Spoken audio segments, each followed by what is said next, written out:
I don't want to be anything other than a propaholic savage baby.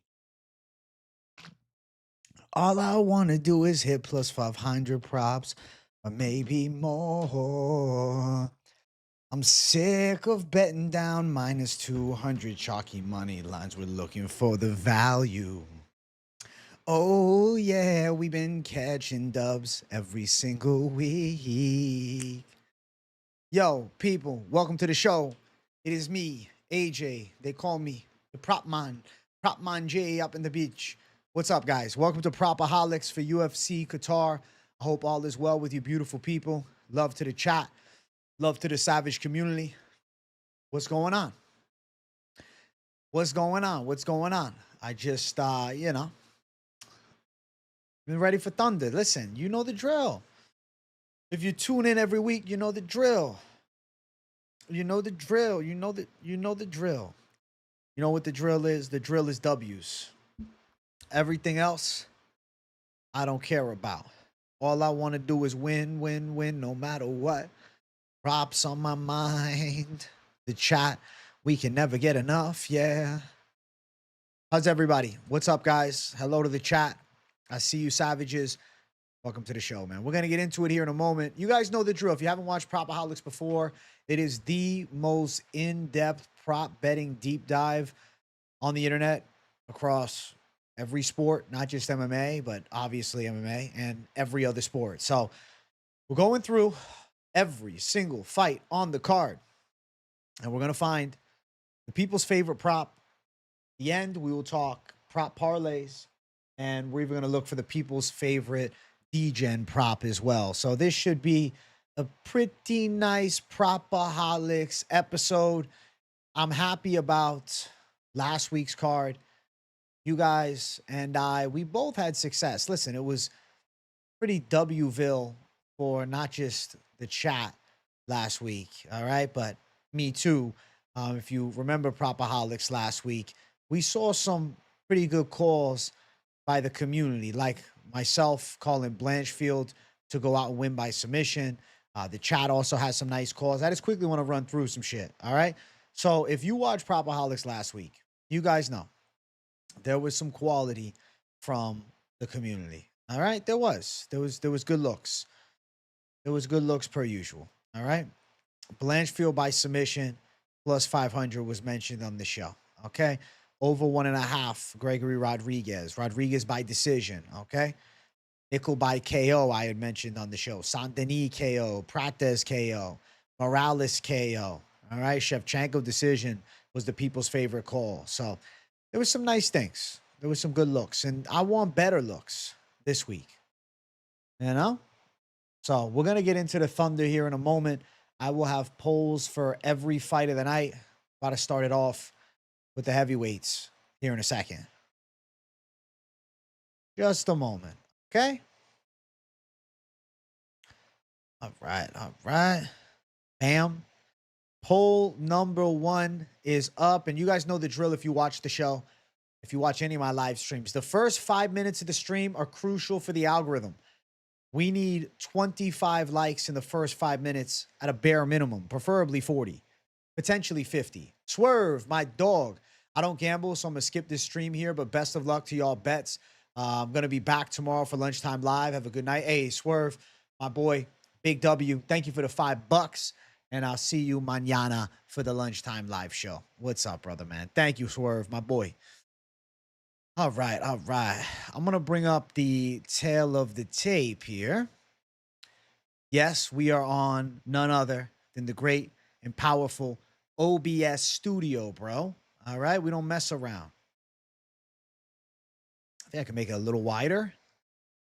OBS studio, I'm getting used to it, man. I'm getting adjusted. There we go. Look at the beautiful OBS studio. All right, fabulous. HD quality, bringing thunder. We're going to get into fight number 1 right now.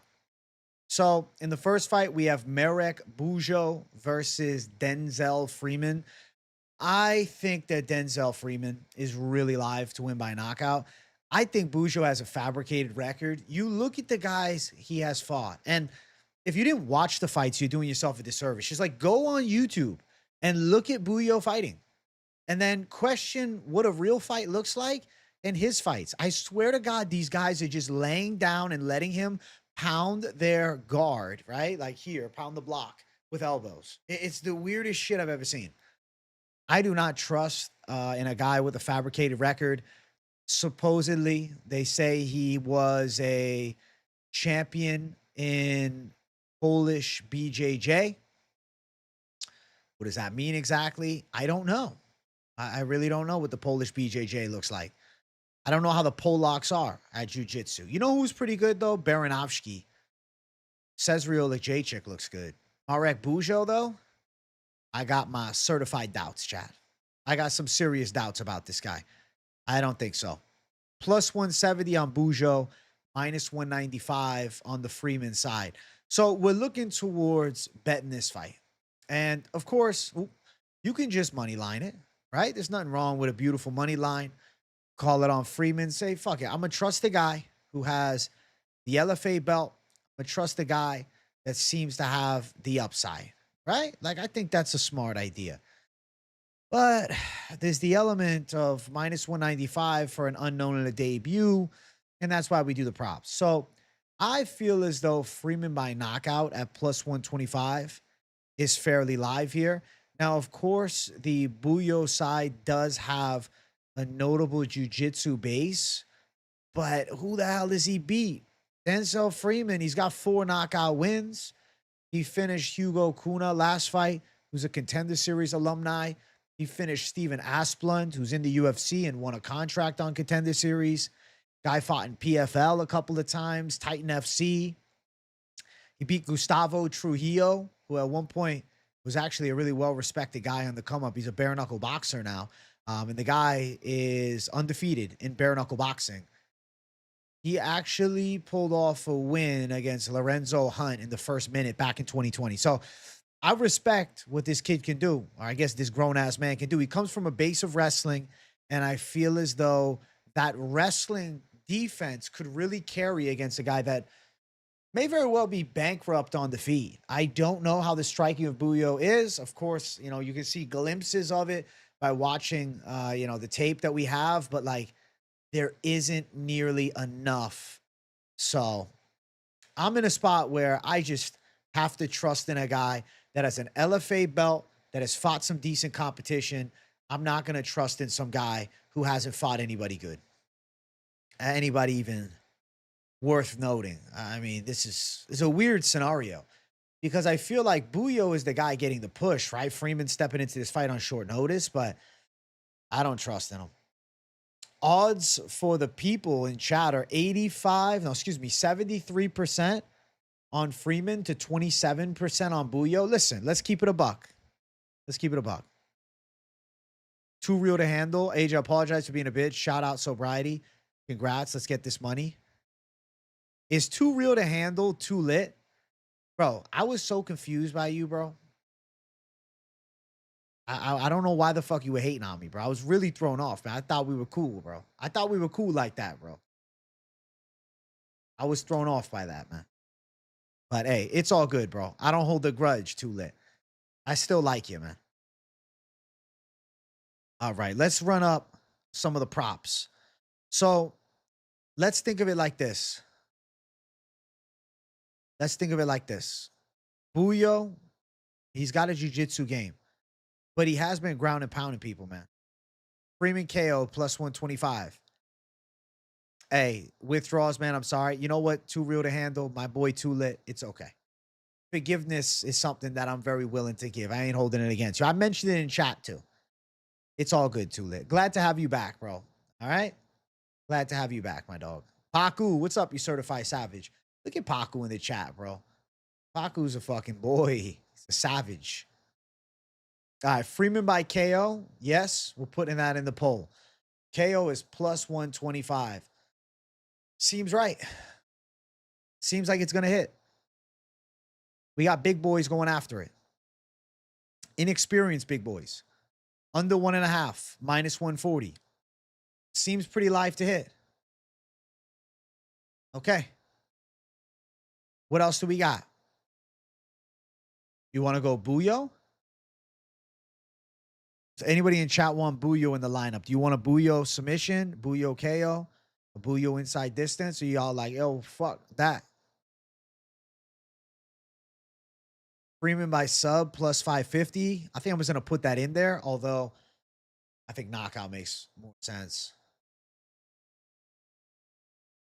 Right? Bujło KO. All right. Bujło KO. I'll put it in. Bujło KO at plus 300. Yep. All right, guys. Get your votes in. Fight number 1. Let's see where the community is at. We got Battle of Unknowns. This fight should not be in the UFC. This should be on the Contender Series, but whatevs. Whatevs. Whatever. Respect the boy. Hey, what's up, Hernaanov? Yes. Sober boys all 2025, heading into 2026. No Ripsky. Let's go, Hernaanov. Yeah, bro. 105 days sober, Jay, up in here. Feeling fantastic. You been on a roll these past couple. Appreciate you, John Wilson.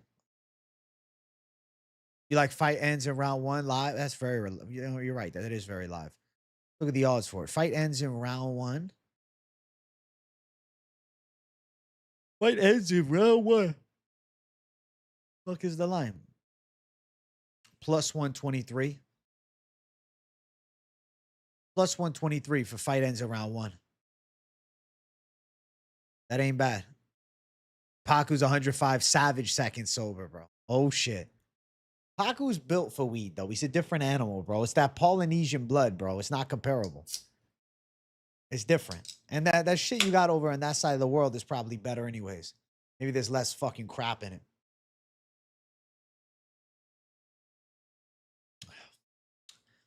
What odds for the fight to end by KO in round 1?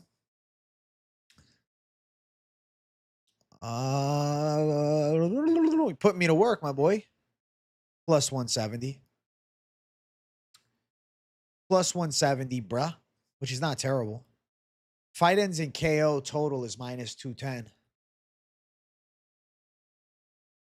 That's it. You're a sober Sally too? Oh, shit. Sober KZ at 28 is dangerous, dog.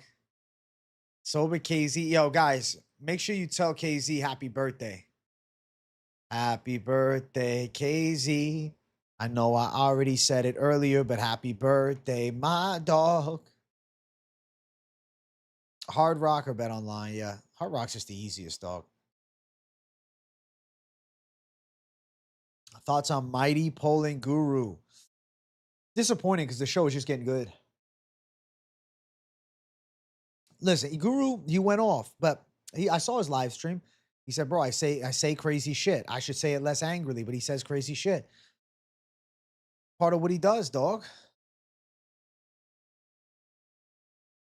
Pushes it to the fucking breaking point, but you know, how serious to the heart you're gonna take it? If you take it seriously to the heart, you probably should ignore it, not watch it. Yeah, you know, he's holding his base. It's disappointing him and Mighty can't do the show though. I think that show was just getting good. It was really cooking. Guru had the biggest stream I've seen.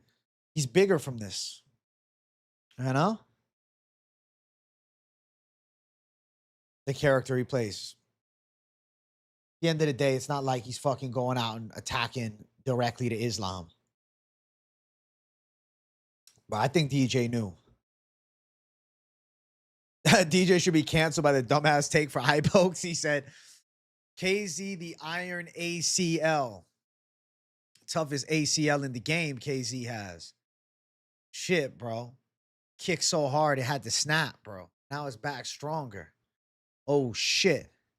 KZ's a menace to society, bro. Chat, I need some more votes up in here. What are you doing? If you're watching and not voting, why? Even if you're considering yourself uneducated, at least pick something.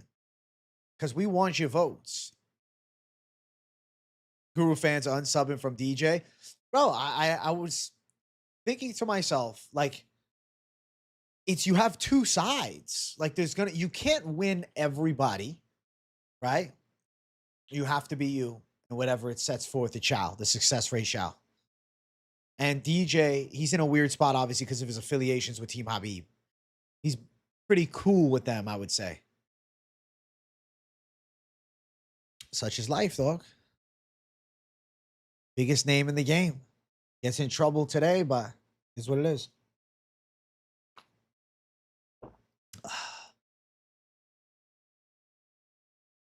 DJ Full is so fast, but understandable. Then there's Kenny and Joey attacking. Yeah, they went off on Guru Heavy. There's something to be said, though, about shooting up, right, and attacking the top content creator. You know, of course, they're going to say, oh, well, I'm holding him accountable for what he said.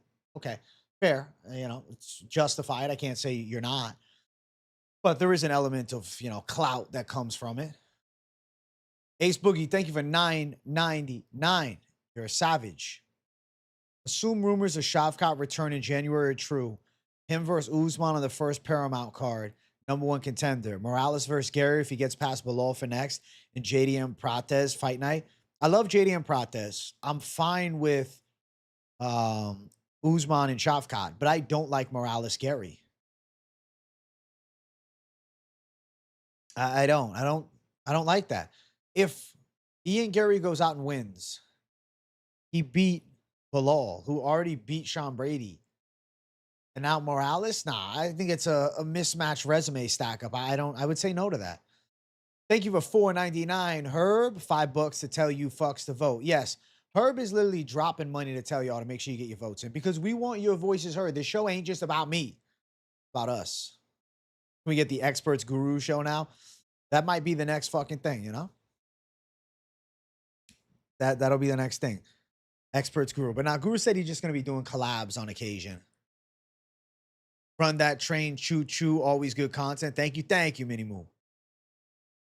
I appreciate you, dog. What's good, Trev Bot? Thank you for the 2. All right, guys. The poll is closing because it is a technical blowout as Freeman is now 55% and by KO. Top winner. No, I don't want to put Morales on Garry yet. I like both. I don't want to see that yet. I think that the Freeman KO side is the most likely. I'm with it. Bujło looks like a trash can. Come on. I love this channel. No controversy, no toxicity, just vibes. Good energy all around, my dog. That's what I specialize in. Good energy all around. That's the truth of it all. That's the name of my game, you may say. And I wouldn't have it any other way. I wouldn't have it any other way. I love what I do. I love what I do. But from a personal opinion of a guy that's interacted with Guru, he's been nothing but fucking good to me. So, you know, you're not going to hear me fucking trashing him for what happened. Obviously, you know, if he asked my opinion, I'd be like, bro, maybe you freaked out and took a step to the fucking far side with the anger and then letting the, you know, chat rage bait you. But on the flip side, you also had a crazy viral moment that got more eyes on you and more talk. And it's like it's bigger and bigger and bigger. It's almost like a game, right? The people attacking them is still playing into the game. It's like they're all in unison in the game of, you know, the content creation space. Very interesting. Bana. Poll is up for the next fight. Let's jump to the damn next fight. Oh my God, they changed the order on me. Hold on. They really changed the order. Whoa. Okay. Give me a second. I got to change it.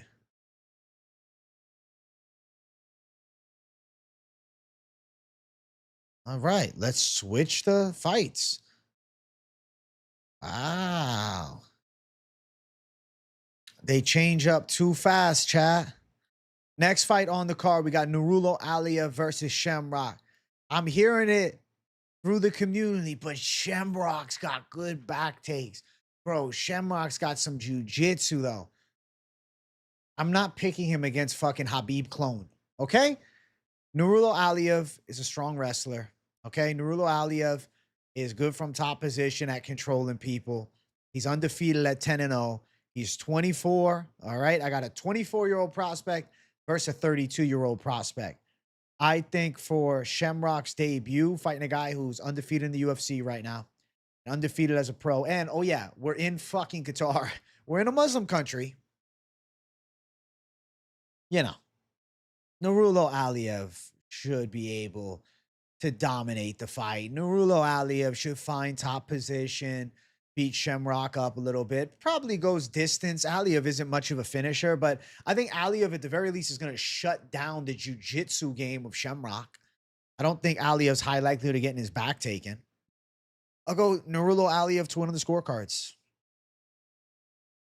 Hey, hit the bless like button. It's a free deal. Trust. Rennie Roman, you certified gangster. Thank you for the $5. The dono train is going crazy, bro. Choo-choo, motherfuckers. I appreciate you, Rennie Roman. Thank you for the 5. Amen. God bless. Thank you for always showing love and support. I appreciate you loads, dude. Big W, bro. Big W, bro. Real big W. Now, I want to talk about some of the potential props for this one. Aliev is minus 275. Being 2-0 in the UFC, though, versus a guy debuting who's 32 is justifiable. Let's see. Aliev is such a decisionator, bro. Aliev is such a decisionator. Like, I want to be like, wait a second, guys. I'm sniping something. But, dude, you look at Nurullo Aliev's resume. You're talking about a guy that has 8 decisions out of his 12 wins, or 10 wins, rather. Even worse. He stopped Josh Wick, who was a 12-5 fighter that never fought again, okay?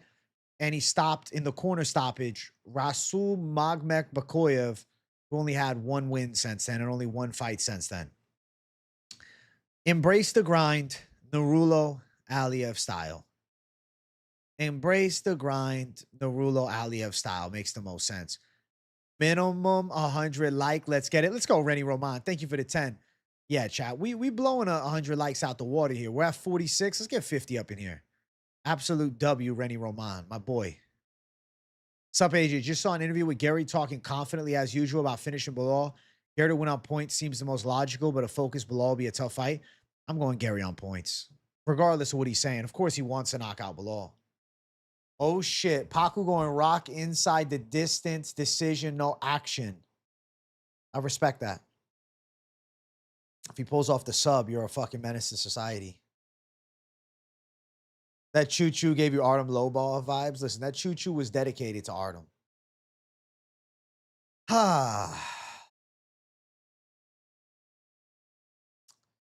Aliev should clear, bro. This should be an Aliev decision. Aliev on the judges' scorecards. Aliev decision. It makes the most sense. So, looking at the prop lines, we got Aliev by decision. Woo, minus 130, chat. Let's fucking dance, bro.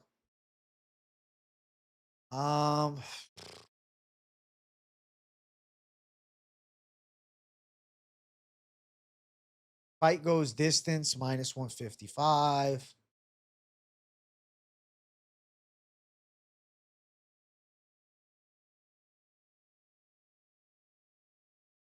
Aliev unanimous decision, minus 115.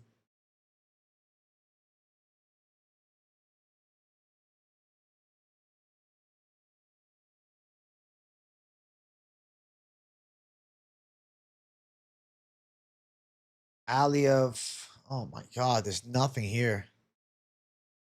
Aliev is such a decision king, bro. Aliev is so, what do you guys want me to put, bro? Like, it's literally, what do you want? Shem inside distance? Anybody want Shem ITD? Plus 315? The Rock finish only prop is fair. Paku wants it. I'll do it for my boy. Shamrock finish only.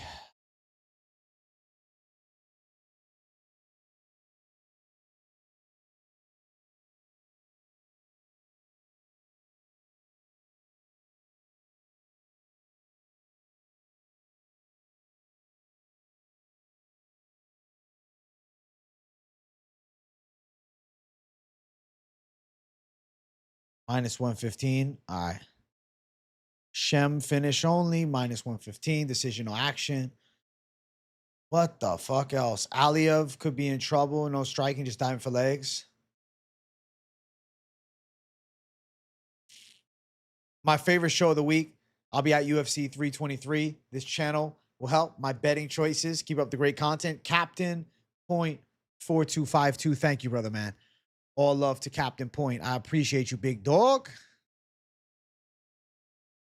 All right. Let's see, chat. What magic can I cook? Is there anything, bro? What the fuck? Aliev inside distance plus 265. I mean, fuck it, bro. Maybe Aliev finishes him. He fucking turns up. Dude's 24. He's like, fuck this. I'm done being the decisionator. I'm shooting for a finish, man. What else? What else? What else?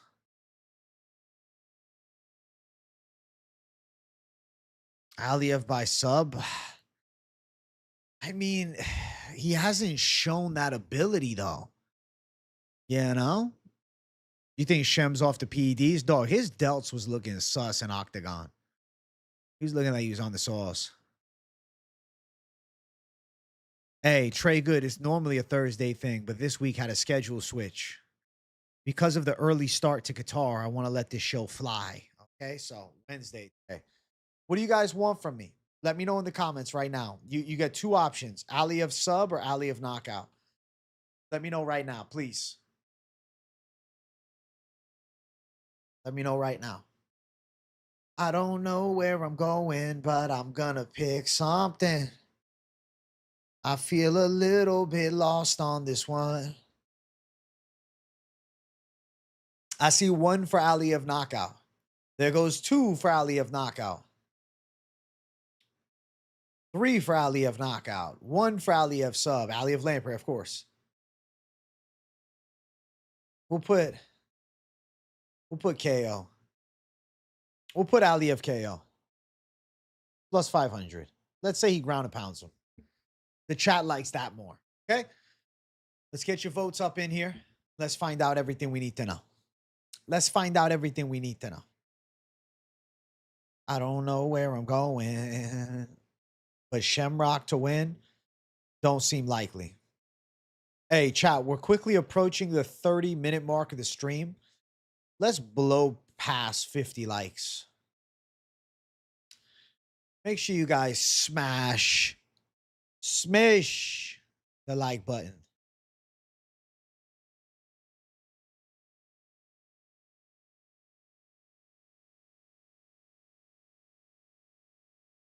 Smish.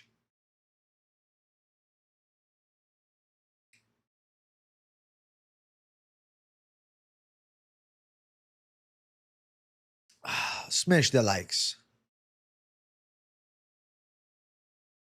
The Aliev minus 130 is meant to be Aliev decision. So that's going to be a controversial poll. Hold on. Hold on. I got to fix that. This is going to be controversial because people that ain't listening, they're just voting that I'm thinking. I got to fucking change that. I can't have a mistake on my polls.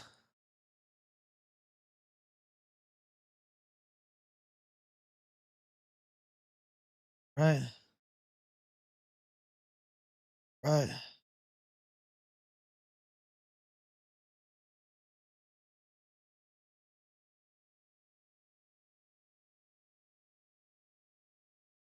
Now get your votes in officially. Bang, bang, bang. Guys, I'm going to smash your boy like button. Hey, let's go. Shamrock first round sub is crazy, dog.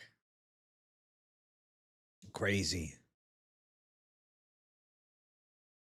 Shamrock sub is crazy.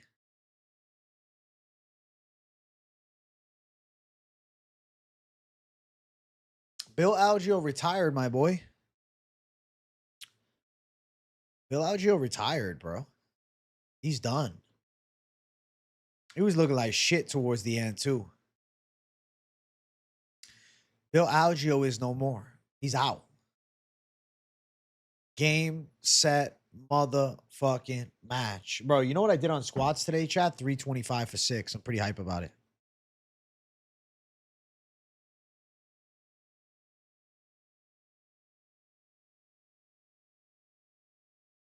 I'm very hype about it. AJ on fire. All right. Yeah, listen to TrevBot. Hit the damn likes, hit the damn subs. Let's make some magic happen. Tito Ortiz, I mean, he's been retired. Tito ain't fighting.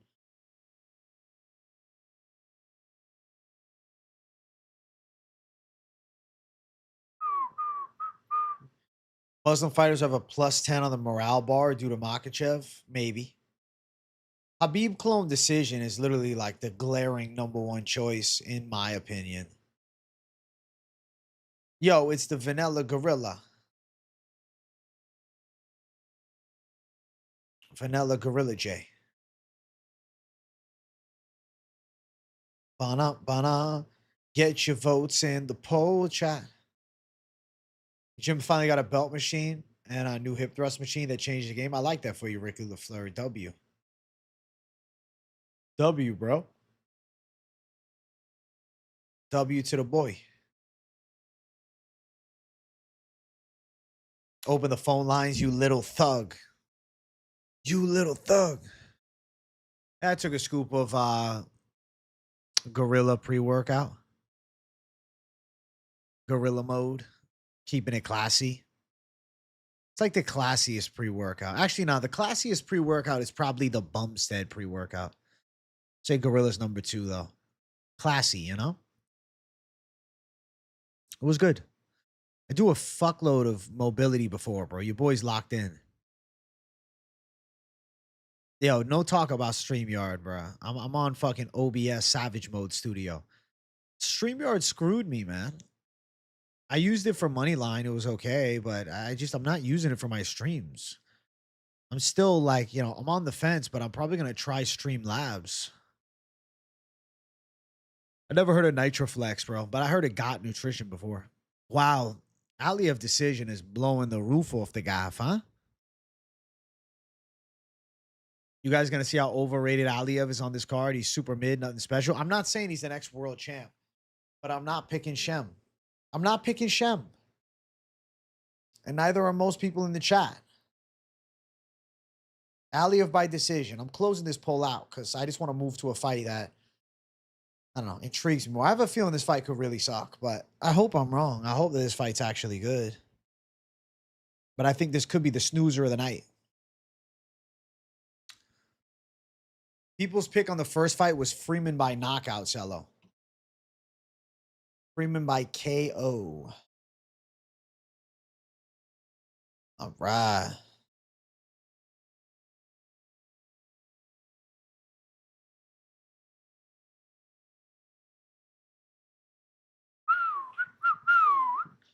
Get your votes up, man.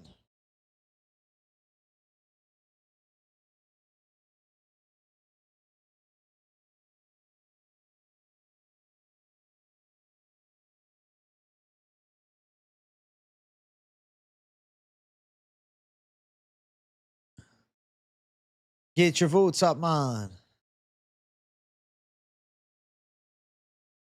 Have the votes.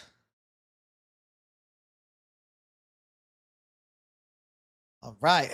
So. We're going to jump up to the next fight officially. Ismail Naurdiev versus Ryan Loder. I'm picking Ryan Loder, but I do recognize that pick might go down as dumb. You know? I'm like, am I just going American bias? Naurdiev could definitely outstrike him if he can stop the takedowns. The thing is, what if Loder's on top, pounds him out a little bit? I could see him embracing the grind, using his physicality edge. But it's Ryan Loder, though, you know? If they're striking, Ryan Loder's suspect to always get knocked out. He's just not good at striking. Go watch him hit Thai pads. Go watch him hitting the pads on his fucking IG. It's not good. But as far as what he can do when he's on top, ground game is sound. Naurdiev's undersized, big size difference. It's about Ryan Loder to get into dominant position and control him. But if they're striking, I think Loder's chin is going to be a red flag. It's one of those picks on the card where I'm like, am I America chasing? You know, am I going too savage mode USA in this hole? Like, I like to go all American once in a while. But with the caveat of we're dealing with a guy that doesn't have a great chin. But if Loder can get him down, if Loder can get on top, Loder can definitely beat him up. If Loder can hit the takedown. But if he can't, if Loder cannot take Naurdiev down, he ain't winning a kickboxing fight. He has to get this fight to the ground. I'm going to believe that he does. But recognize it's Ryan Loder, bro. And things could very well go awry. Things could very well go awry with Ryan Loder, man. Without a doubt. Things could go sideways. I like the live betting idea too, KZ. W on that. W birthday Z with the idea. Wow, the chat is actually split 50-50 on this fight. Look at that. Wow.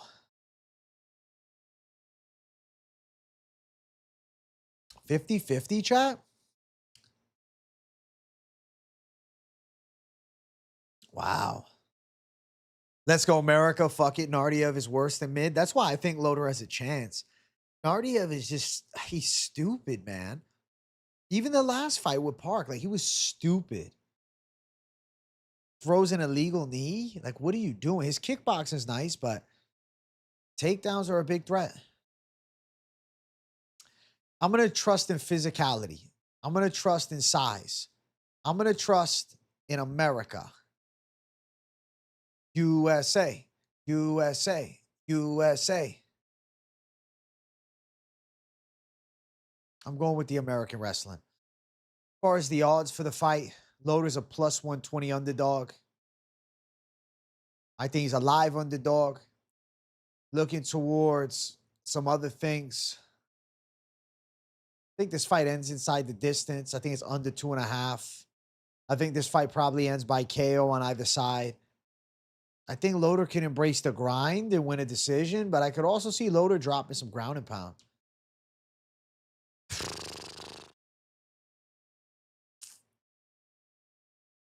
I'm thinking with this fight. You guys let me know. You guys let me know, man. I gotta reload YouTube Studio. Hold on. Yeah, YouTube Studio need a nice little reload. There we go.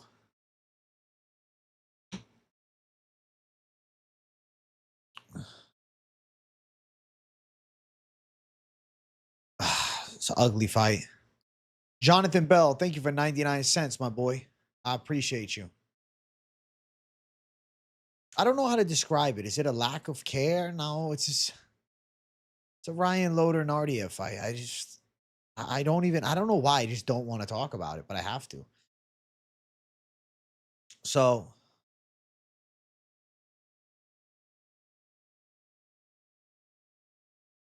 how do you think Loder wins?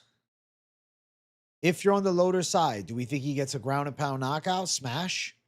Does he get a sub? Does he pull off a decision? You like Naurdiev, I'm assuming you're thinking he gets the knockout. Something tells me fight ends in KO at plus 140 is kind of live, though. I feel like the fight ends in KO.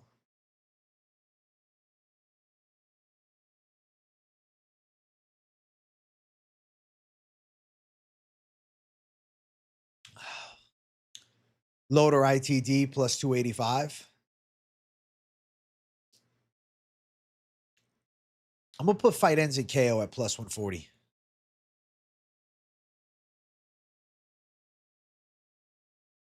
Okay.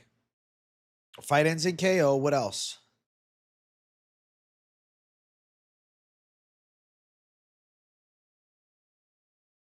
What else, chat?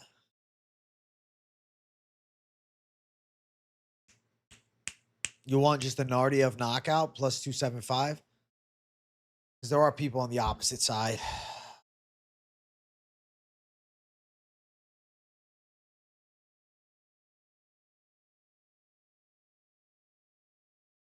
I'm thinking Loder ground and pound is more likely than sub. Obviously, inside distance at plus 285 is cool, but I don't know. I want to put that for plus 550. I could see ground and pound. I could see Loder getting on top and beating him up. Never won by sub before either.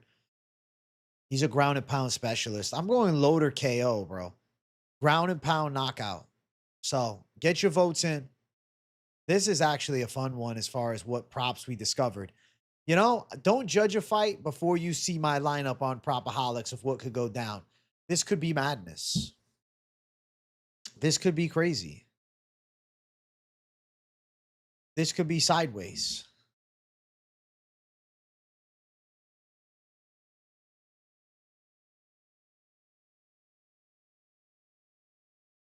Naurdiev round 1 feels live. I don't see Loder lasting too long if you can't get the takedown.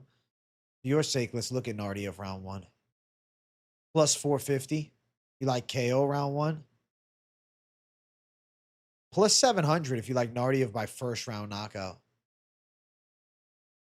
KZ, bro. That might be your KZ DGen call of the week, though. But if he's on his back, you're going to be punching yourself in the face, KZ. And I prefer KZ not having a crash out, bro. Instead of it being like gurus against, you know, the Islam Makhachev fan base, is going to be KZ in Nicaragua just shitting on the Americans. Fucking American bums. Trump loving bums. Oh, shit.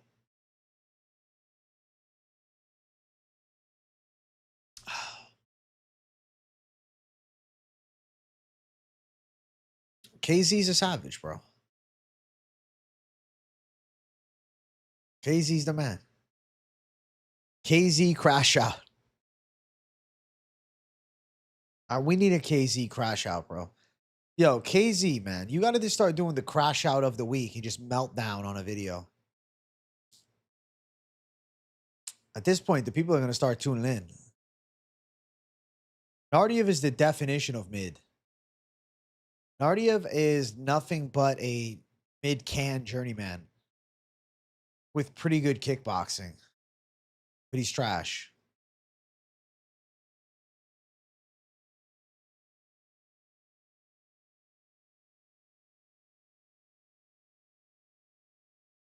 Fight ends in KO right now. Tied for first place with the Loder KO. Holy shit. Bro, I love the guy Naurdiev just fought. You know, the park guy. Gave it all to Ikram. Fair. I mean, he still lost. And the reason he probably survived is because he destroyed Park's eye with an illegal knee in round 1. I mean, Naurdiev is a welterweight. He just decided to move up to middleweight. Crash Out Z would be a special show. It would be.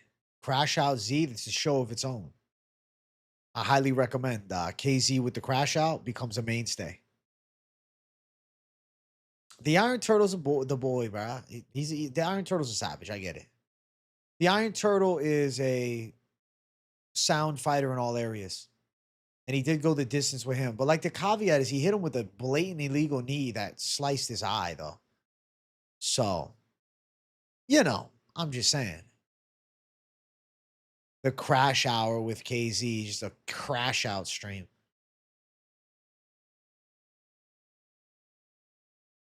You like Gaziev by KO / Garry by decision. Tsarukyan not to go the distance. Respect, Drowsy Dwarf. I respect you. I respect your calls.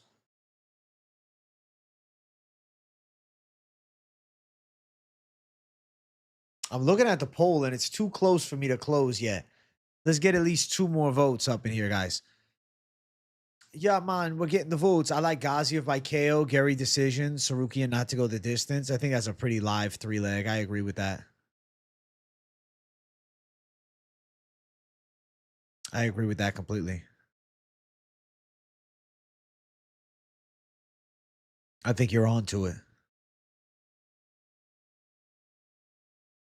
I think that's a good call. Wow.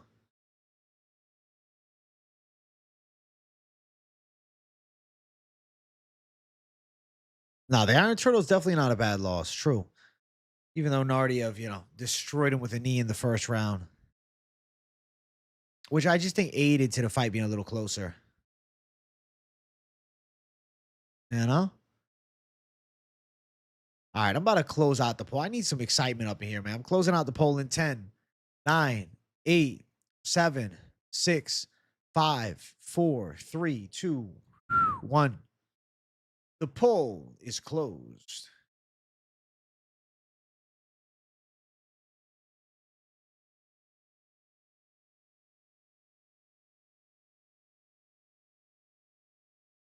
All right. All right. All right. What's up, Kings? Winner of the poll is just money line the dog. So the Ryan Loder money line side came in first place. In second, actually tied for second, fight ends in KO or Loder by KO. And actually in last place is Naurdiev KO. The way he celebrated after the illegal makes me want to pick against him. So I'm going to. Guy's just low IQ. Exactly. He is low IQ. And that's why I'm picking against him too, is because I think he's low IQ. I think that Ryan Loder is a smart guy. And I'm going to favor a guy with brains versus a guy without brains. Yeah, they changed the hell out of the bout order. Wow. All right. Next fight's going to be probably the cult banger of the card. This next one's really good. Next fight is Bekzat Almakhan versus Alexandre Topuria. Definitely a difficult fight to call, but I like Topuria's chances. Topuria's boxing is sharp. Reminds me of his brothers. His wrestling game is strong. And if he can take Bekzat Almakhan down, I think that will open up some strikes for him on the feet. Now, obviously, Bekzat has more pro experience, but Alexandre Topuria has been around high-level fighting for a long time. I think there's just this shadow of doubt around Alexandre Topuria because there's been a lot of brother combos in the UFC, and like one brother is just kind of trash. And obviously, trying to follow suit to what his brother Ilya does, that's just unlikely. It's not going to happen. But Alexandre's pretty good, man. I think Alexandre Topuria is going to make this a competitive fight. I think he's going to push the pace on Bekzat, take him down a few times, and land some shots. I see a competitive matchup between the two. I think that Bekzat Almakhan and Alexandre Topuria looks like a bit of a toss-up. And it is, because Topuria was an underdog yesterday, was an underdog Sunday, and today Alexandre Topuria sits at a -120 favorite tag. So there's been a bit of line movement here because some love has come down on the Topuria side that has now pushed him to the favorite. Interesting stuff. Over 1.5 -200. Topuria by KO plus 325. Historically, Alexandre Topuria has shown some power, but I do feel as though decision is not out of the possibility realm for Alexandre here. I don't. I think this fight's going long. I said this throughout the week. I like fight goes distance.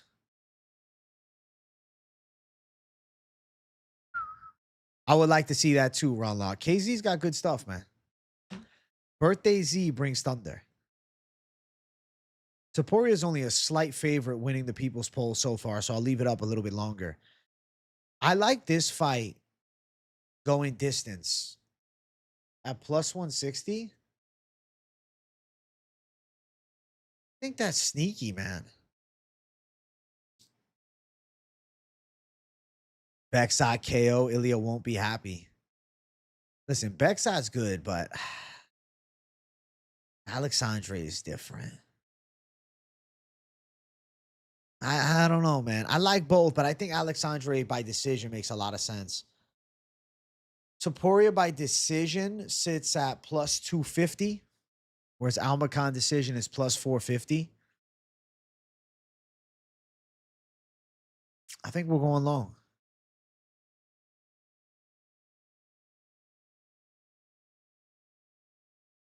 Topuria decision. Ilia Topuria ran into Arman and did not want anything to do with Arman. I mean, what are they going to talk about? What are they going to argue about? Let's settle in the cage. Right. I think it's this weird delusion that like brothers can't both be good in the UFC.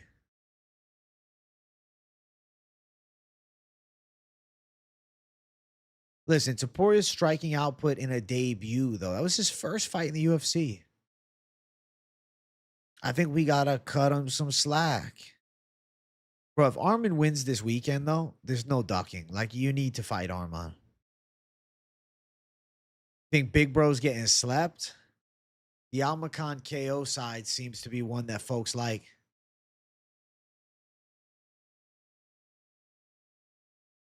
Two to one odds. Fight goes distance. Topuria decision. Almakhan KO. What else? Do we do over 1.5? Minus 200. I do think we got over 1.5. Topuria's path to victory is not just grappling. It's mixing in takedowns, and with an MMA based game plan, I think that's where Topuria finds some success. Plus 3.5 Topuria is minus 170. I think we're going long. I think we got a competitive fight, man. I really do. I think it's a good back and forth. I like the matchup. I'm going to throw the votes up for the props here in a second now. But Alexandre Topuria is overwhelmed with 61% of the chat's vote favoring that side. Let's see on the opposite end how things end up looking.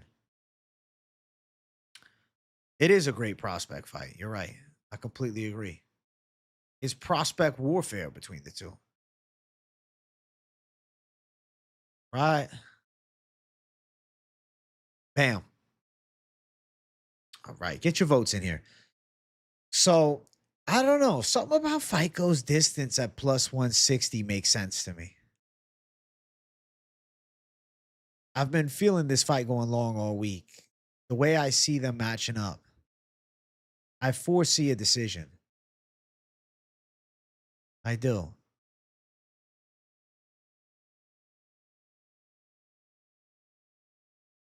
I do. I do. I really do. I foresee a decision win.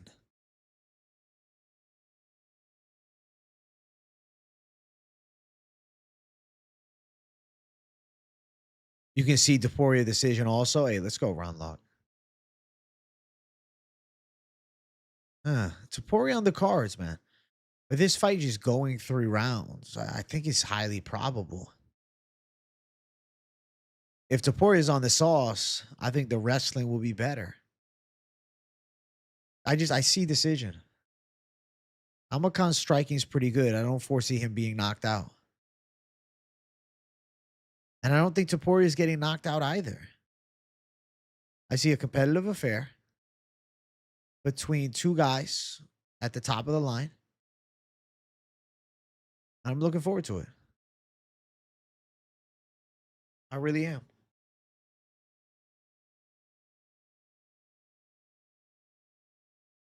I foresee fight going distance. That's what I like the most. You're going to war on UFC 5 right now. You got Topuria. Useless is a savage, bro.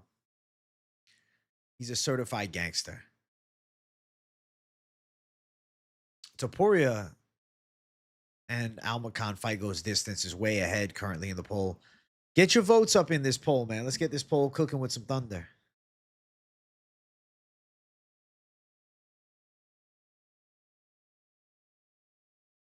Get this poll cooking with some thunder.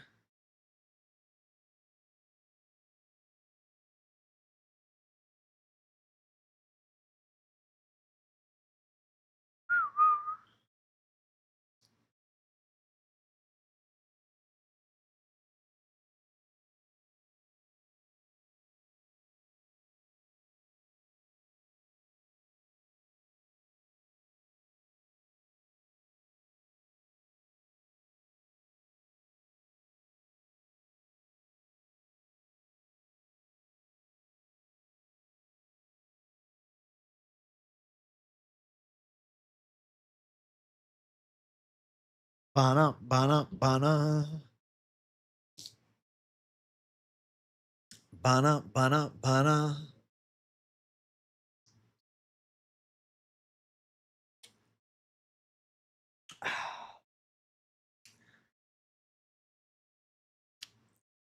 Let's go. What's the spread? Topuria plus 3.5 minus 170.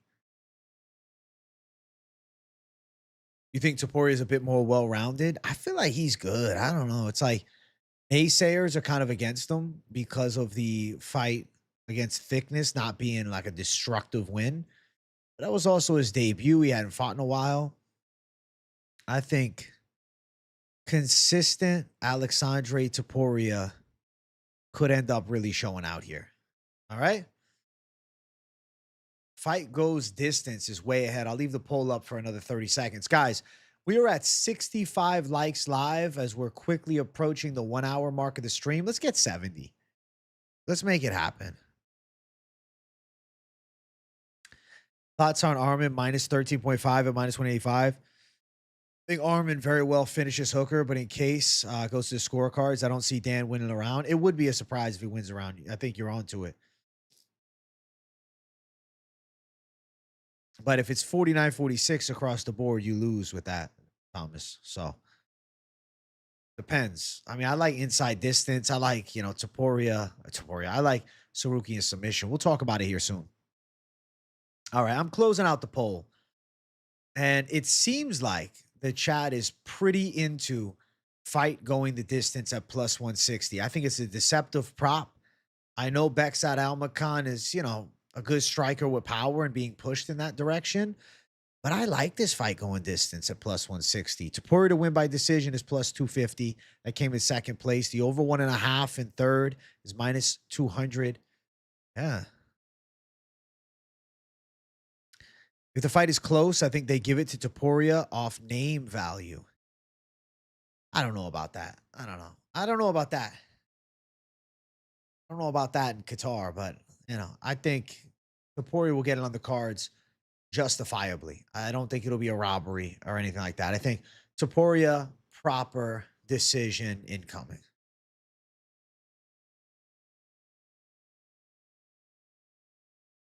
If it's a split decision, you can find some big plus money on the split line. All right, I'm throwing the poll up for the next fight, man. I want to keep moving up. We got a squash match. Abdulrahman Yakhyaev versus Rafael Cerqueira. Listen, this is not a competitive fight. I don't think Rafael should really be in the UFC anymore. He's 0-3. And it's not like it's been a good looking 0-3. It's been pretty bad shit overall. And I look on the opposite side of the spectrum. I see a guy with some real potential. I see a guy with some devastating pop. I see a guy with some entertainment value, right? Like, I'm favoring that side all day. The savage side. The side of history that I fall on has got to be Abdulrahman Yakhyaev to finish. I think he's live to go out and finish this fight in the first round. I think he's live to go out and finish this fight by submission. I think he's kind of live to win this fight however he wants. Yakhyaev is a minus 1,800 favorite. Of course, there's really not anything to be had on a money line whatsoever. So searching for a prop bet becomes the hunt worth our while. So we have Yakhyaev round one, minus 175. I do think he wins in round one, but that sucks. Yakhyaev submission, plus 180. At least you get plus money for that. Under half a round, plus 175. I know everybody's picking Yakhyaev. I'm closing out the poll. I'm not wasting my time leaving that poll up. There's zero purpose to it. That poll is going to be closed out, and we're going to move on fast. Yakhyaev. Yeah, I think Yakhyaev round one. Yakhyaev sub. I don't see this as competitive. I don't know, man. Picking Cerqueira. Is this? I think it's Cerqueira, but I always say Cerqueira. Rafael Cerqueira. His circadian rhythm's going to be off when he gets clobbed with the big one, okay? When he gets buckled with some bombs. You understand? Yakhyaev sub I think is a fair lineup at plus 180. Yakhyaev round 1, minus 175. Yakhyaev KO at plus what? Plus nothing at minus 165, isn't it? Yeah, minus 165. All right, what else do we got here? Let's see.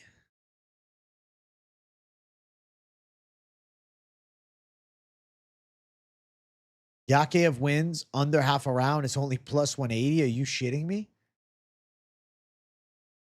Wow. Wow, wow, wow.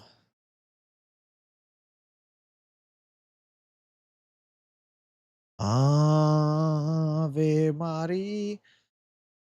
Yakhyaev wins KO round 1, plus 130. Yakhyaev sub round 1 is plus 325, though.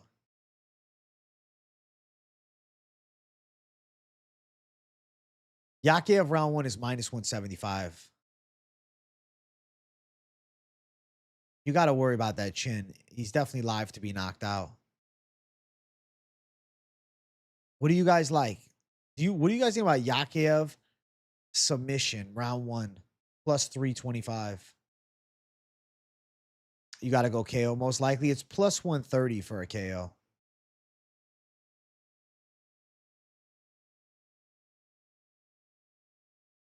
I kind of want to put the plus 325, chat. Dude's got sub wins. He might get a quick KO. I mean, I'm not saying there's any doubt, but sub is also there. Sub is also right in our face. Yakhyaev sub plus 125 or plus 325 rather. I'll put that. The book, I can't find the inside 60 seconds, but I respect if you're going for it. All right, Yakhyaev sub, Yakhyaev round 1, Yakhyaev KO, and Yakhyaev sub round 1. Listen, if somehow Rafael Cerqueira, however the fuck you say his name, if somehow he pulled off a win, this would feel like the biggest upset of all time. I watched him on Contender Series, bro. You can find it online if you dig hard enough. Also, there's Fight Pass footage. But you don't need to, though. Like, he's really supposed to win. Like, this is not... He should destroy, bro. Like, Cerqueira is pretty bad. KO and sub because there's no fun on the line for it. It's minus 800 for an inside distance, Cello. Like, literally, there's zero there. It's not like you're getting plus money for it or even minus 150. It's like minus 800 for inside distance, dude. There's nothing. There's no value on the line. There is none. Zero.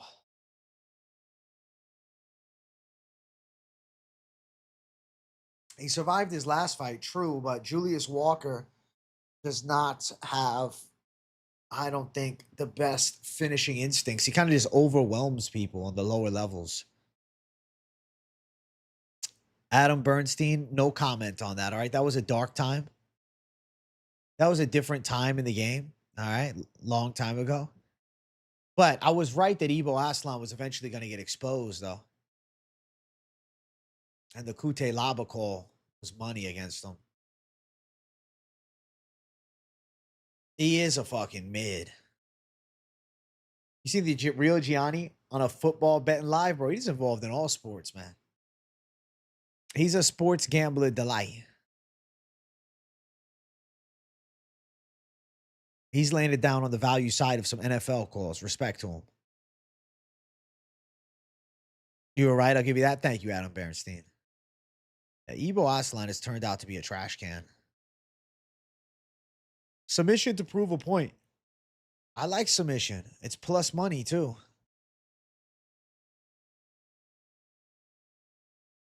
Of course, KO makes sense, but what if the chin of fucking Cerqueira holds up? Right? He takes a shot. All right, so fuck it. We go the other way. You know what I mean? It makes sense to go that side then. All right, I'm going to close out this poll in a second here. Actually, no, the votes are still moving. I'm not yet. It's such a lopsided fight. I just want to move to the next one. You saw Evo fight in Atlantic City too. He had a big backing, but he's been on the downfall. He was supposed to fight against Easy Dubs Junior Tafa. They were trying to just give him a win. I can't move on now because the poll is tied at the moment. Even Stevens poll.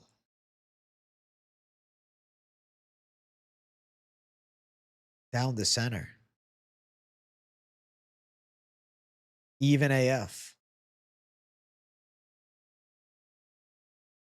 1-800-GAMBLER fight.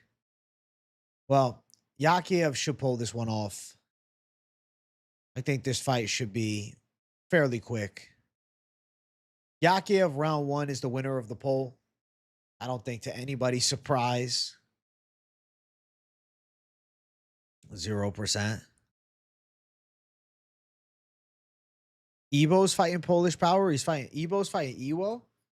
Yeah, good night, Ebo Aslan. He's gonna get fucked up by Ewo Baranovsky. That kid's good. Baranovsky's a sharp prospect. There's no chance for him. He's a fucking mid, bro. The fucking mid.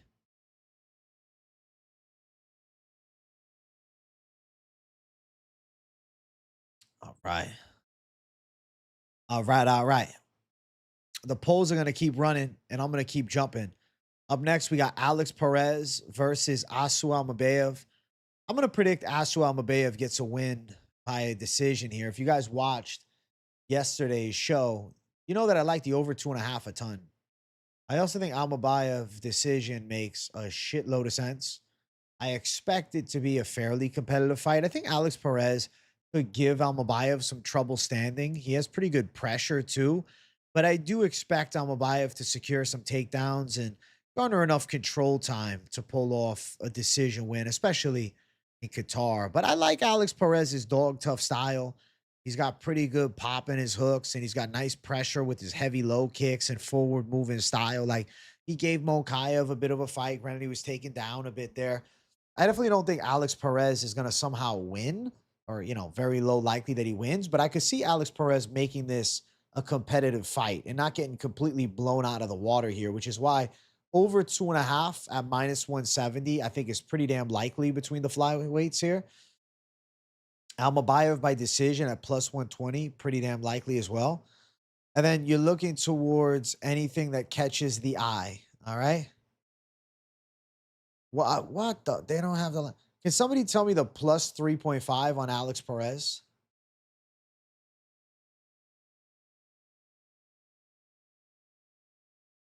Tell me the +3.5. What's the plus? What is it? What's the +3.5, chat?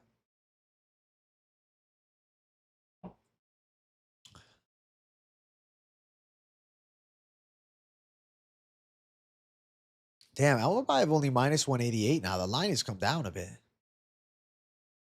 Oh, shit.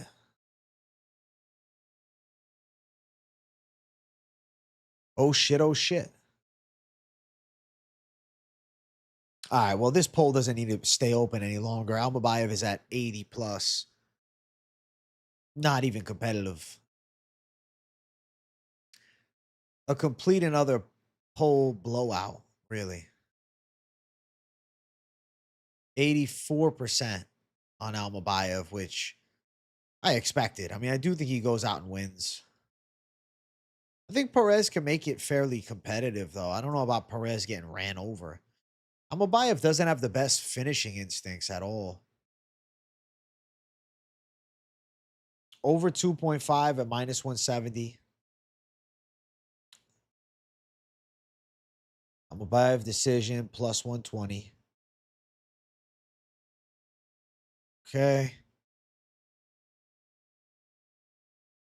-150 for the Perez 3.5. Bet. Thank you, bro. Right. I don't know about him subbing Perez, dude. I'll put the sub in there for your sake, but I really don't think so. Yeah, I like his striking too. What's Perez by a decision? Plus 375. What's Perez on a split decision? Plus 1100. Fuck it. Perez plus 1100. Split decision in his favor. There we go. Get your votes in now. This is actually a nice lineup.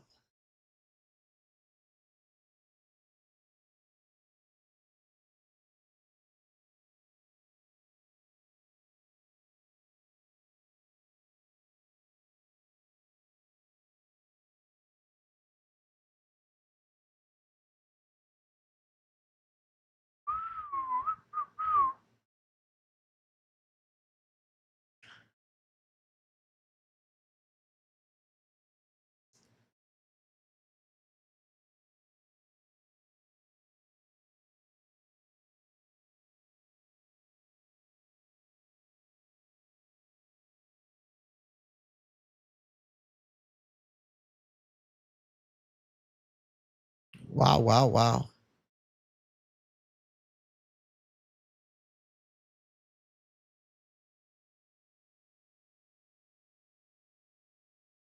Bana, bana, bana, bana. Almabayev decision makes the most sense, bro.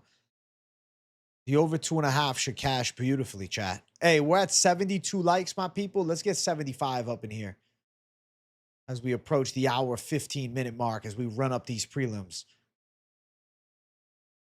We got 2 more prelim fights, then we're on to the 6-fight main card. So 8 fights remain for PropAholics. Guru and Mighty Mouse falling out. I'm going to watch Guru's response video after the stream.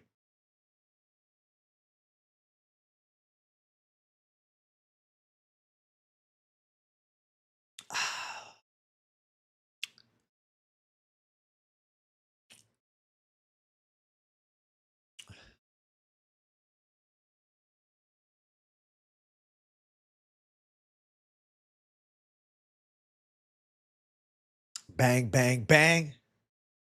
Big bang, zang. Oh, shit.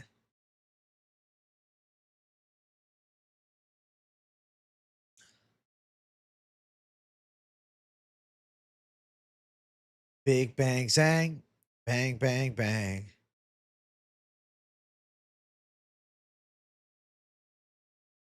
Big bang, zang. Wang, wang, wang. Yo, they call me Big Squattin' J.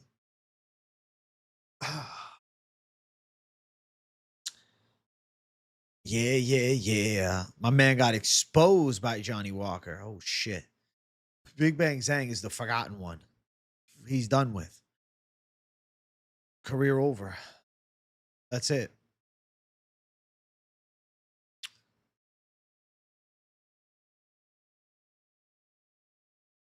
What's the Almabayev unanimous decision line? Do I have to look for it? Yeah, fuck it. I'll just grab it. Oh, it's right in our face. Plus 150. I mean, decisions plus 120. What if it was a split? And then you're like, what the fuck, you know?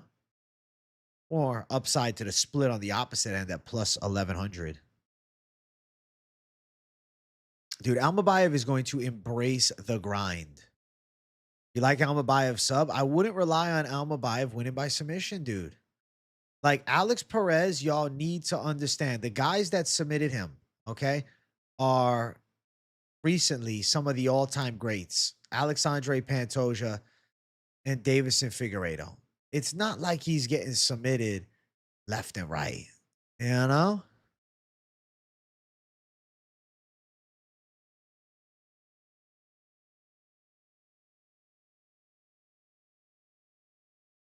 And if you really look at it, he went distance. He gave Yakhyaev some trouble. Knocked out Nicolas. The Tyra fight, he got injured. I think decision is it. You like Asu sub or points? Respect. Yeah, I think Asu should take it home. Almabayev decision plus 120 is it. Pre-injury, fair. Fair.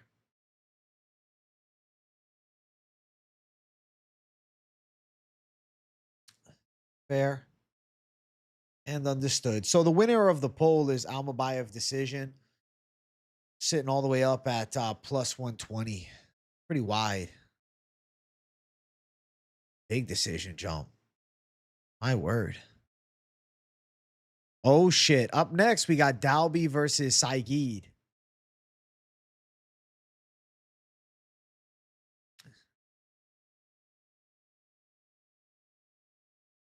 Oh, you're talking about the next fight? That's why I was so confused, Ron Lock. All right, there we go. I respect it, though. The next fight, I get where you're coming from.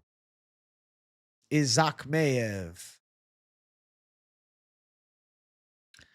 All right. Poll is up, and let's keep running.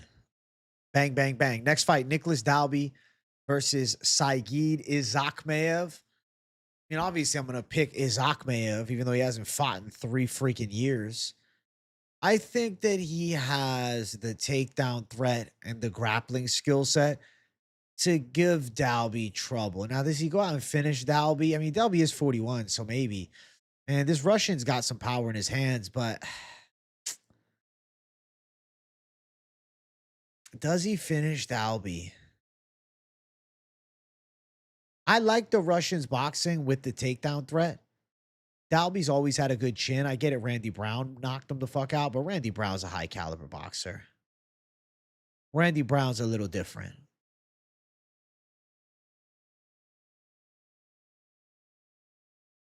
Izagakhmaev. Going to Izagakhmaev. Bro, I'm about to go grab a fucking energy drink, chat. I'm about to go grab an energy drink in a second, bro. I won't even cap. I need one. I need it to push through, bro. I need it. I'll be right back.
All right. Yeah, I need a little push, bro.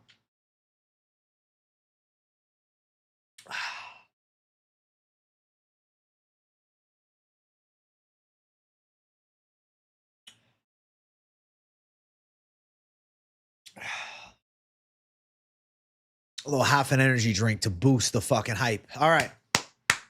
So, you guys are all over Izagakhmaev. I'm not going to leave that poll up. It's purposeless. We're going to look for some props here.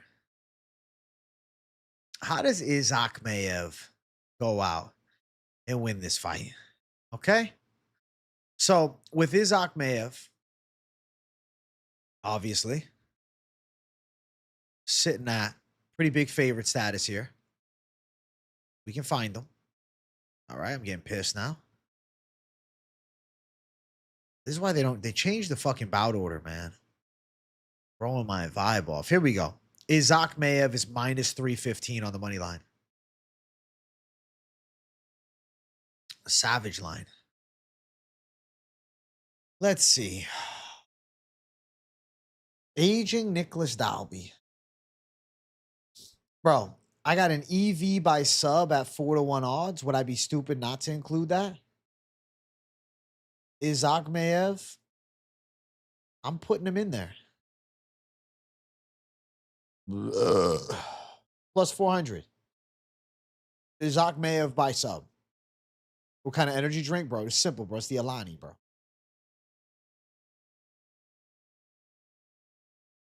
Little Alani action.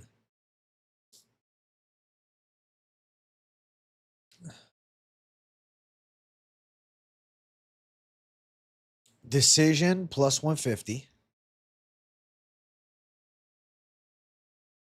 What else we got?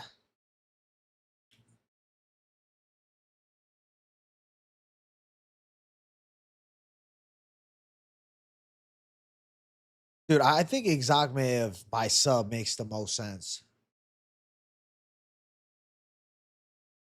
Under 2.5 at plus 120.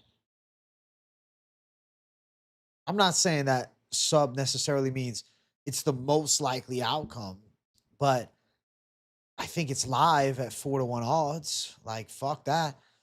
Nicolas Dalby, to be fair, though, never been submitted as a pro. He's only been knocked out once. So, like, you know, decision is a sensible call. And we'll see what the mass is like. And we'll find out here. Bam. Get your votes in the poll, you dirty savages.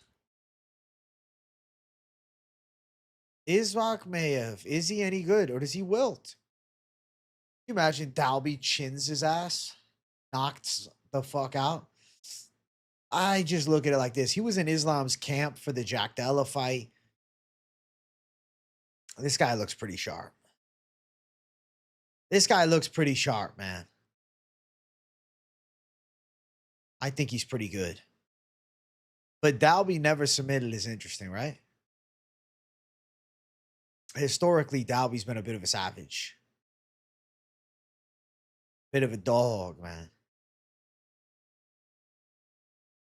A bit of a menace to society.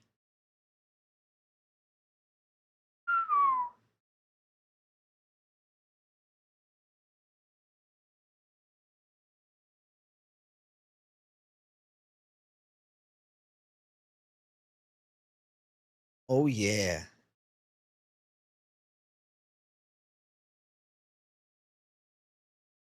Oh, yeah. Oh, yeah.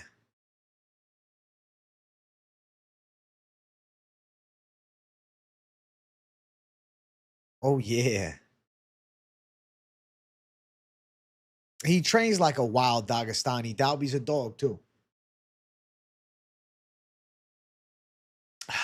I didn't hear anything about Waldo being out. Or Waldo being in. Where'd you hear that?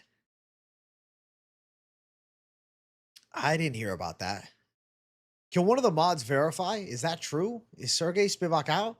No way Waldo's flying to Qatar on 3 days' notice. To be fair, though, if anybody would do it, it would be Waldo. Dalby is an old dog, bro. He's an old savage dog. Tough old OG dog, bro. Wow. Izagakhmaev by sub is way ahead in the poll. Holy shit. Luke Riley is next, J. Lou, yeah. Bam, bam, bam, bam, bam. Izagakhmaev sub at 4-1 wins with 52% of the community vote. I respect it, my brothers. I respect it. Izagakhmaev's record is full of who the fuck is that, guys. But he's Dagestani, though. So, you know, it is what it is. We'll find out. Luke Riley KO. J. Lou wanted his voice heard. Shout out to the boy. Yo, I feel revitalized with that energy drink, bro. Thank God.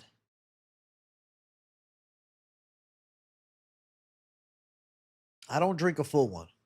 I drink a little half skis, and I'm ready for the thunder. I like a half. The coffee wasn't working. But sometimes, you know, when you have a coffee in the evening, you feel like going to bed when you have it. Like, that's me. I don't know.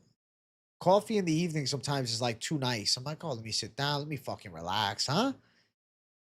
But now I feel ready to close out this show with some thunder. Let's run the card to the featured prelim. Bogdan Grad, Luke Riley. What's going to happen with that?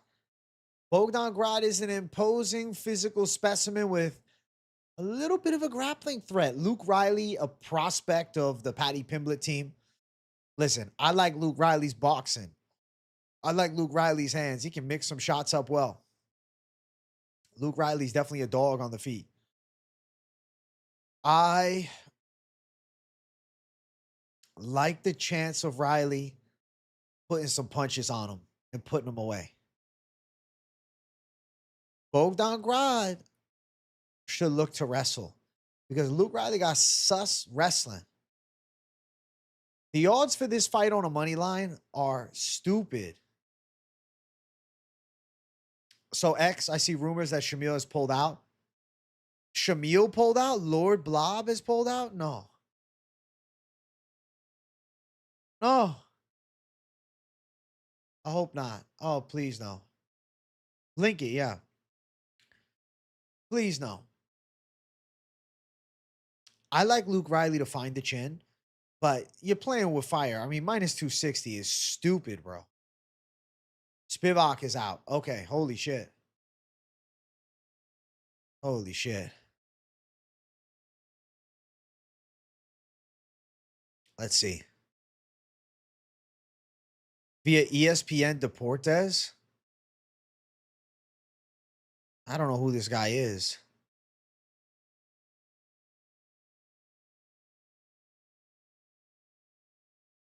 MMA writer for ESPN Deportes. 21,000 followers. This could actually be real.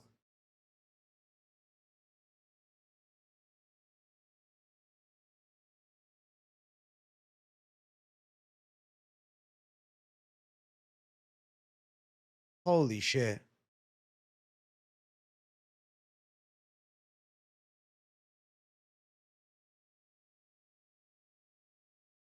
Holy shit.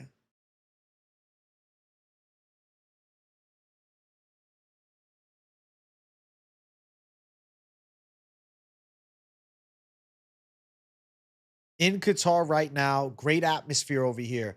Came to support Shamil Gaziev. He's in amazing shape, ready to put great performance this weekend. So that sounds like there's a fill-in. Waldo Cortes-Acosta,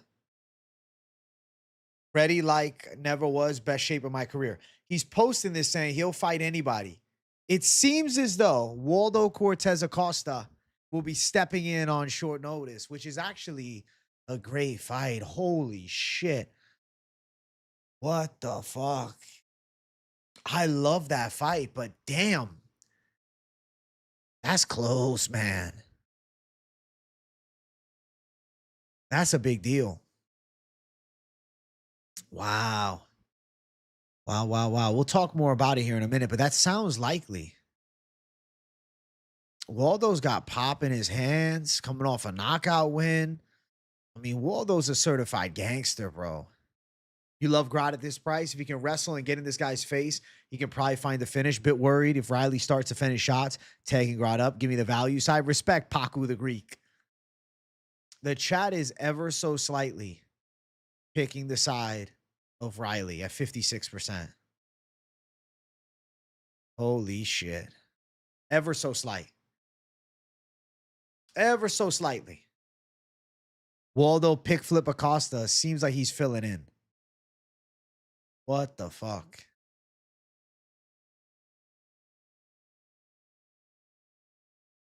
What the fuck?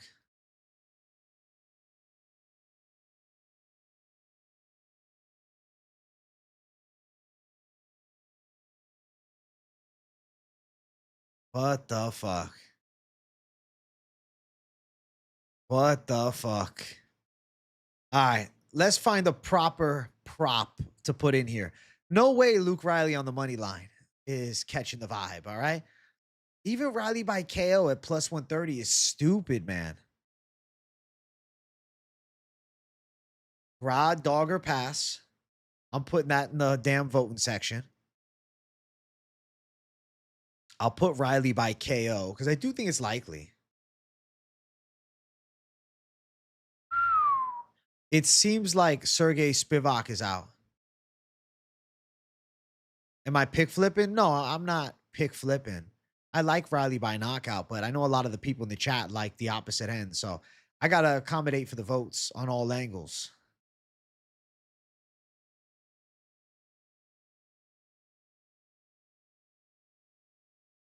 Under 2.5 minus 115. I don't know. Garad decision plus 475. Garad KO 6-1. He could give him, I could see a Garad veteran lesson decision. If you're on that side, like I get that argument for sure.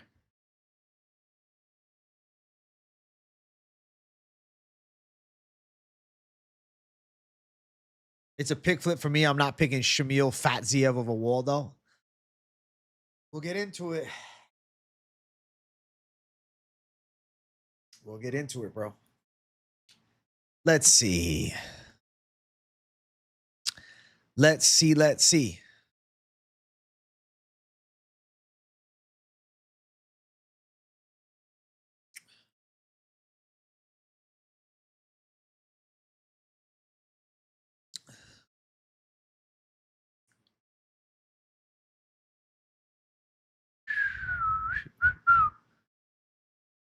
Dogger pass, Riley KO, Grad decision.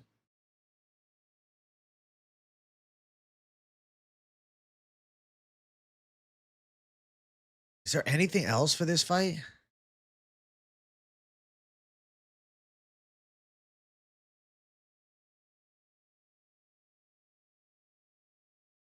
Jesus, man. You guys got anything for me? Waldo is going to be jet lagged, but he's a dog. Riley is undefeated. Anything, bro? I'm not. Fuck this one. I'm about to just throw it up with 3 options, dude. I'm throwing it up with 3 options, man. You like Luke by decision? I put Riley KO in.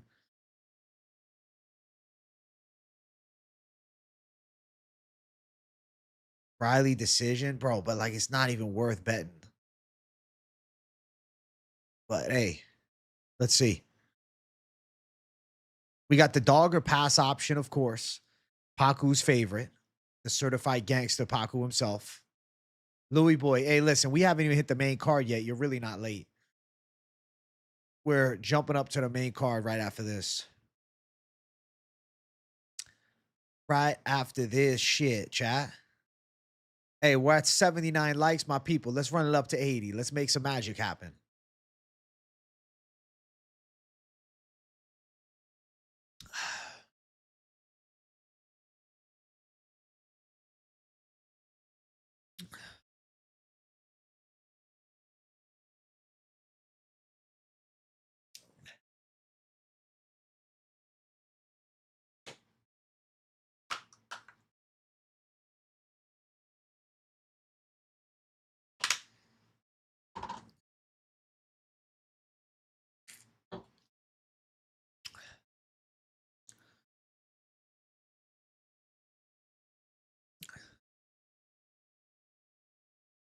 Bum bum bum bum.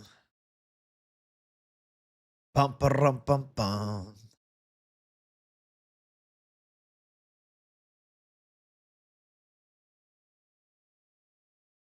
Bum bum bum bum.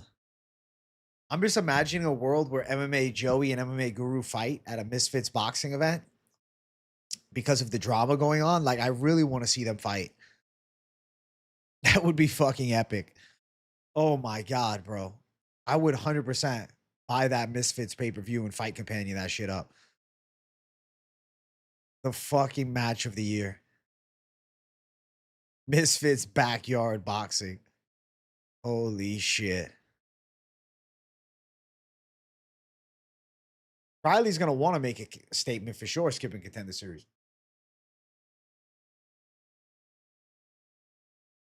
He would probably be a heavy favorite, but listen, it'd be a blast.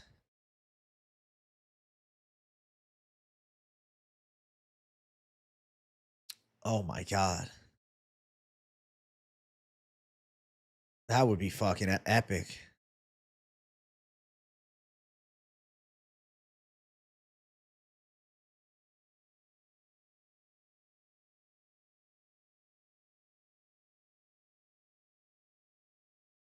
Holy shit.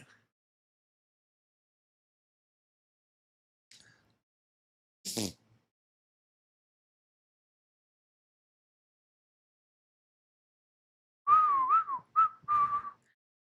42% of the chat on Grad, Dog, or Pass. You think Joey would gas walk into the ring is funny. I think they both need a good 10-week training camp for this, you know? Get them into fucking 3-round shape. Holy fuck.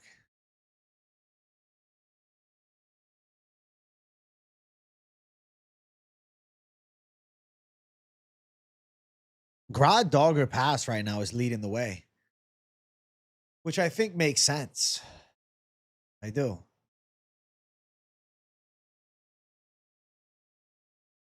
Main event inside distance, Gaziev. Gaziev fight might be off, my boy. Word on the street is Gaziev versus Where's Waldo is filling in. Sergey out, Waldo in is what I'm hearing. That's what I'm hearing, and it seems like it. Especially with Gaziev and Mokayev both. Like, yeah, we're ready.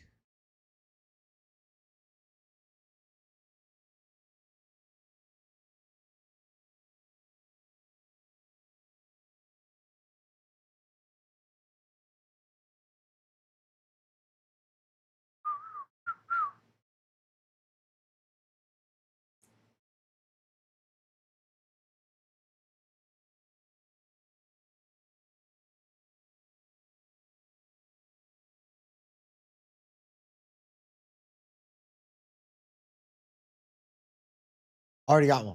Thank you, though.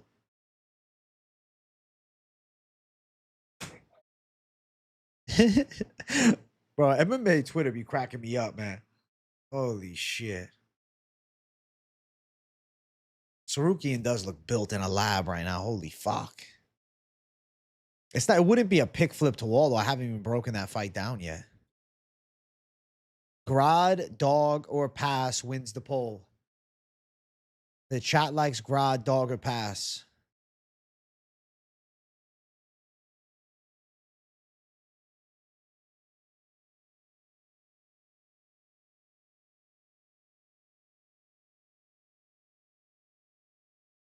Bana, bana.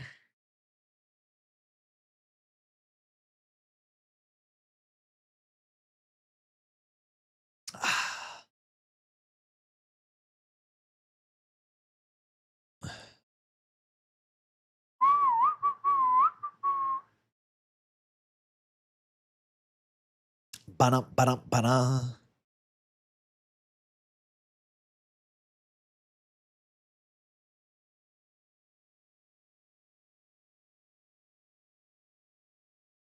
People giving props to Riley for surviving and coming back. If Grad hurts Riley, won't let him off the hook. Regional scene guys don't have that sort of pressure. Grad will hunt and can wrestle and sub. I'm not arguing with you at all, Paku. Not arguing at all. We are quickly approaching the main card.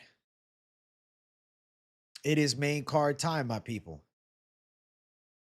All right, we're about to get into this. I'm excited for this main card. You had a regular Coke today and it was ass compared to diet? Bro, I can't drink regular. It makes me feel sick. Main card opener, Tagir Ulanbekov versus Kyoji Horiguchi.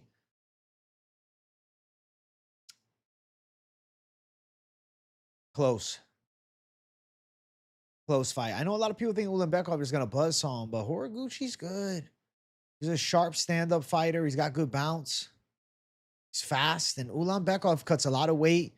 Recent wins haven't been all that impressive. He definitely can secure takedowns, but not like Ulanbekov has the Islam Makhachev control. Don't get it mistaken.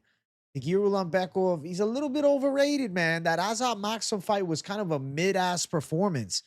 And Azat Maxim is pretty, mediocre. You don't slurp the cokes now that you're not all ripskied up. Well, that's good to know. I feel like Horiguchi is live in the striking here. If Horiguchi is not pressed against the cage or pinned on his back, I really feel like he's live to get a close, hard-fought, strike-based decision.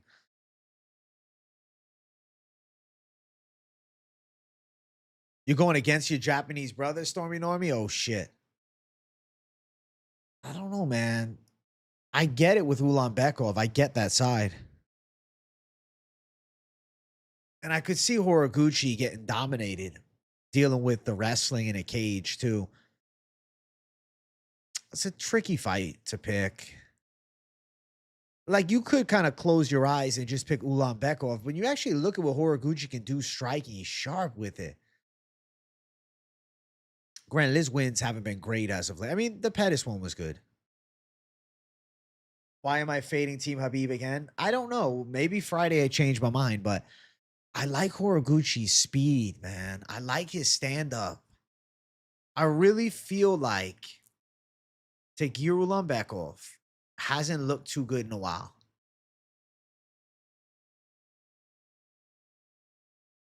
Kyoji's a plus 169 dog.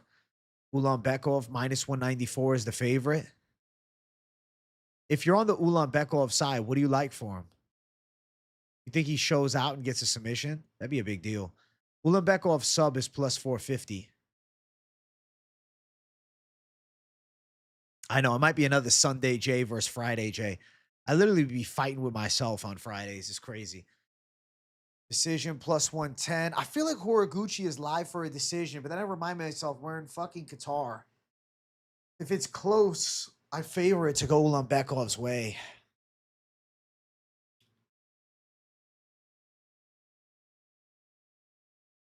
Man. Man, oh man.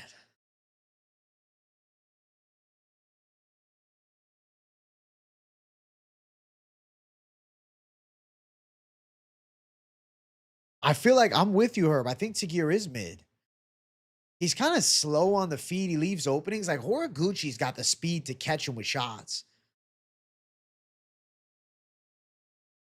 I'm picking Garry over Bilal.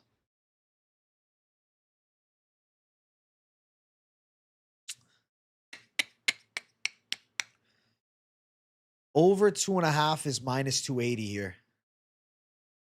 The chat is against me, bro. Y'all are going Ulanbekov. 69%.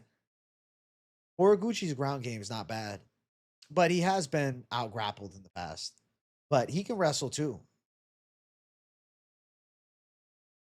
It's like I kind of think Ulanbekov could just win a competitive decision against him.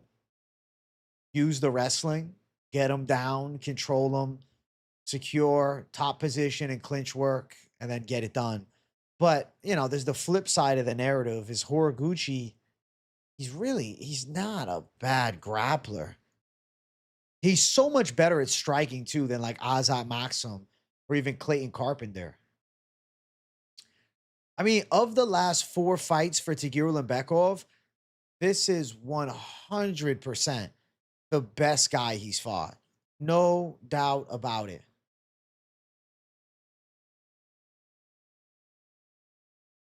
Tagir could lay and pray, but Horiguchi's scrambly, man. Horiguchi's scrambly. AJ overthinking. I'm analyzing it. And maybe there's a little overthought, but I'm analyzing it.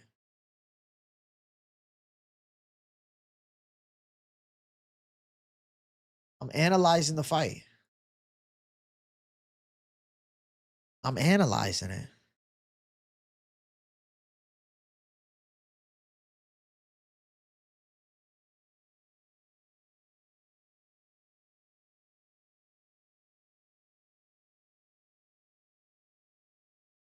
He doesn't want us to lose. That's why he's thinking. Exactly. I don't want to misconstrue. I don't want to lose. I don't want us to lose.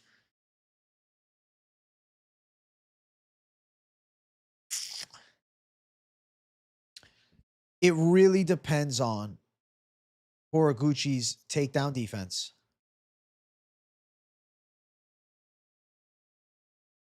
Horiguchi only has one sub loss in the 5th round. Yeah, over 2.5 is likely, man. Horiguchi also, he hasn't gotten a knockout win since 2019 against Ben Nguyen.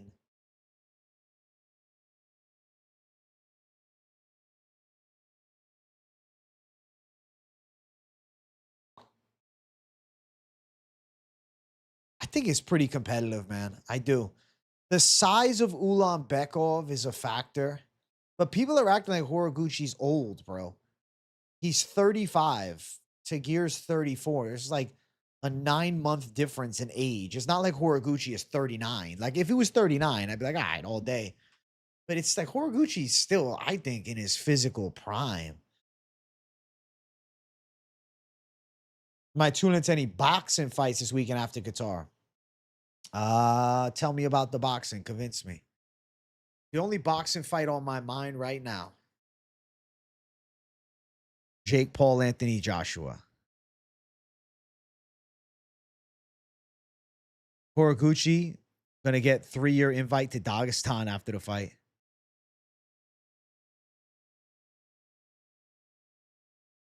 Ulanbekov.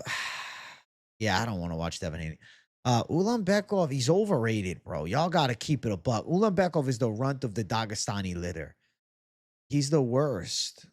He's the worst of the three. He's the worst of the group. Like, if Horiguchi is striking, he could outstrike Ulanbekov for sure.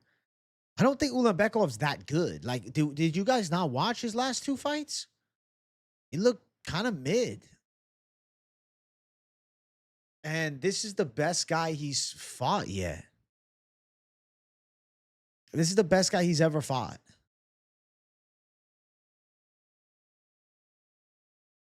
I think there's a chance that Horiguchi's a live dog to win a competitive fight. Ulanbekov not good. Don't worry. Just pick the over 2.5. I think over 2.5 is live. Yo.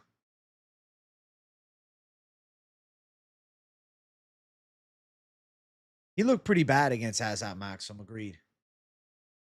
He hasn't really looked impressive since the Cody Durden win back in 2023, 2 years ago.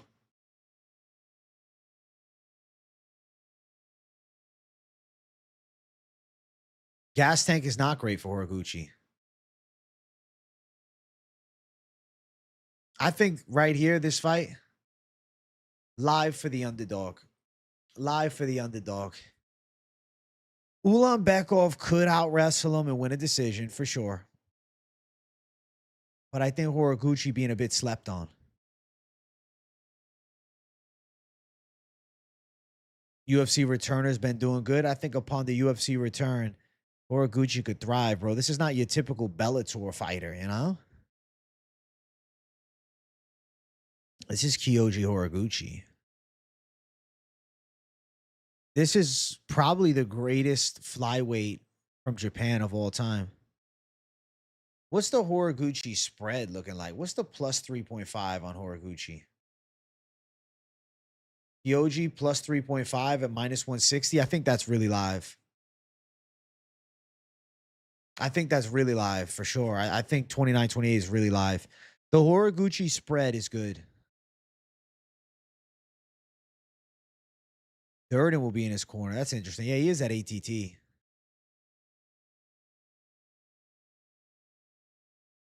Azamat Mirzakhanov, dangerous striker, dude. Big power and like unreal timing. I like Azamat a lot. The chat has decided dog or pass to be the favorite. But in second place is Ulanbekov by decision. I will leave a note, though, on the Horiguchi spread.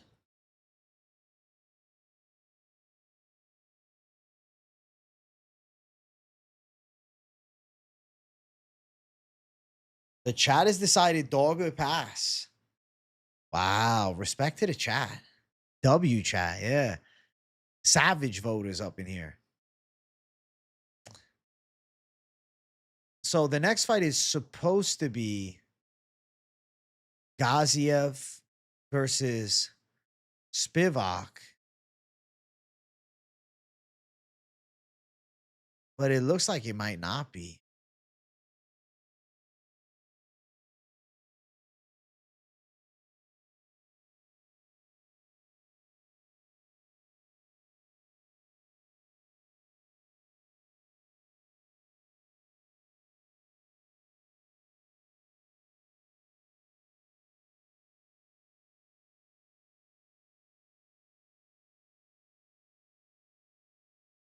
It looks like Waldo's in. It looks like Waldo's really in. I'm seeing post.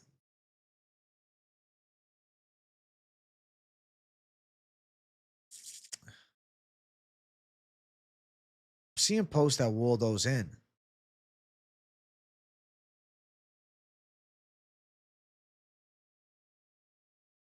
Let me see if Waldo has anything on X about it. Nah.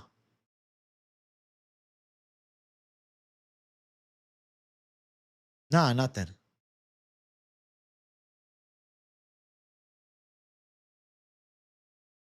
Jamil Gaziev. Let's see.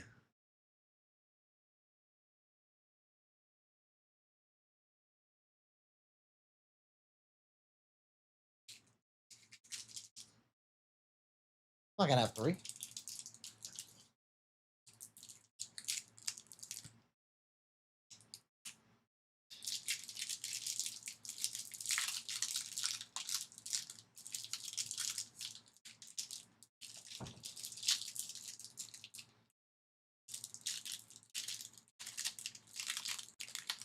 All right. So this is it.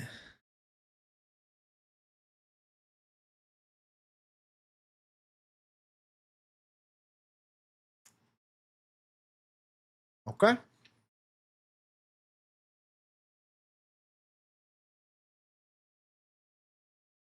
Right here. Per sources. Sergey Spivak out. Waldo Cortes takes the short notice. 3 days.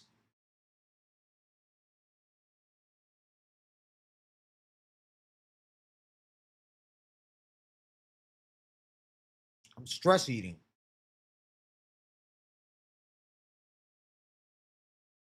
Let me think for a second here. Oh.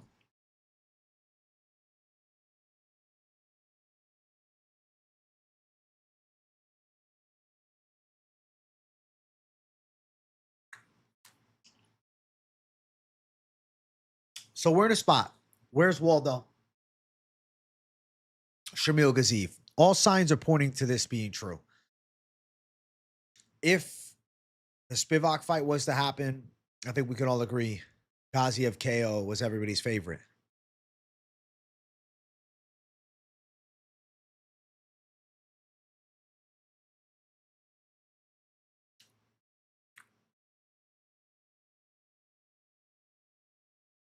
Bro, this guy works at ESPN.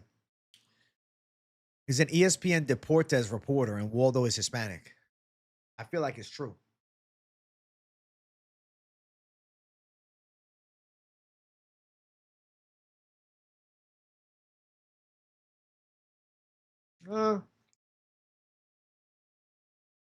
Waldo's boxing is good, man.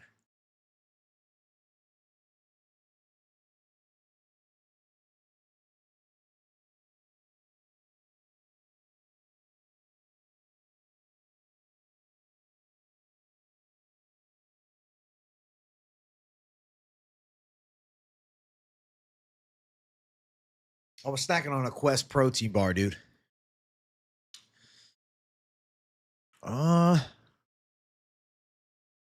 I know the thing is with Waldo, hella short notice. But he's been looking on fire lately.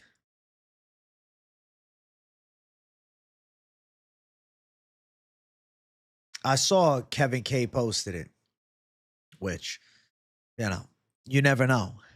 But this is the original source. And then Gaziev is like, oh, yeah, he's ready to go. Best shape ever. Oh, my God.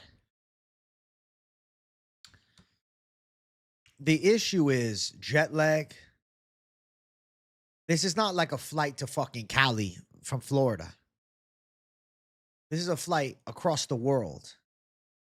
And the card is an early morning card. He's taking this shit on crazy short notice.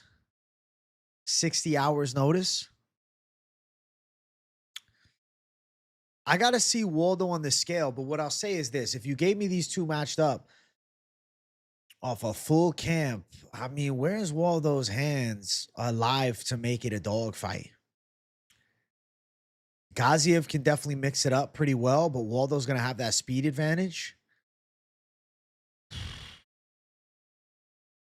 It's a what the fuck type of fight of the card. You got to look at the weigh-ins for this one. You have to. If it's true. If Waldo's really flying across the world. Now, if it's not the case, then it'll be Spivac Gaziev. Shamil Gaziev is my pick to win that fight. I think Shamil Gaziev can work his hands on Spivac. Could sting him up with some big punches too. I think Spivac is getting knocked out. I like Gaziev by KO, but there's a chance that we're seeing Waldo fill in. And I'm kind of in a bit of a debacle here, not knowing what the truth is. If the Spivac Gaziev fight was official, I think the masses here would be all over Gaziev confidently, as I am. He's a confident pick. And Gaziev by knockout would make a lot of sense. Who agrees? W, if you agree with that. I'm not going to fucking waste my time doing the fight if it's, you know, not having. If it's not happening, what the fuck? I'm not going to spend 20 minutes talking about a fight that isn't happening. It seems like everybody's W. So Gaziev KO would be the prop of the week for that fight. I know for a fact. I have no doubt about it. With the Waldo fight, now we're in a weird situation. I think that fight is live to be a 3-round war. I think Waldo's going to have a speed advantage a little bit. I definitely think Gaziev's going to look to pressure. I think Gaziev could potentially look to wrestle. Here's the issue, though, is you got Gaziev preparing for a fight against Spivac, and now complete switch. It goes from you are preparing for a dominant grappler to now you are preparing for a boxer. You're preparing for a guy that you got a clear strike advantage versus a guy that can box with you. A lot closer. It depends what Waldo looks like on the scale, but you gave me a full camp between the two, I'd be going Waldo to win. Chad has also picked the side of Waldo to win. Waldo coming off a huge knockout. Waldo really proven himself to be a gangster. Anytime, anywhere. If this holds up as truth, the anytime, anywhere mentality is savage. Where's Waldo is the people's pick. Where's Waldo is the call of the masses. Waldo coming off the couch, yeah, but he just fought a couple of weeks ago. It's not like he hasn't fought in a year. I wouldn't call him coming off the couch, you know? It seems like the Spivac fight is off.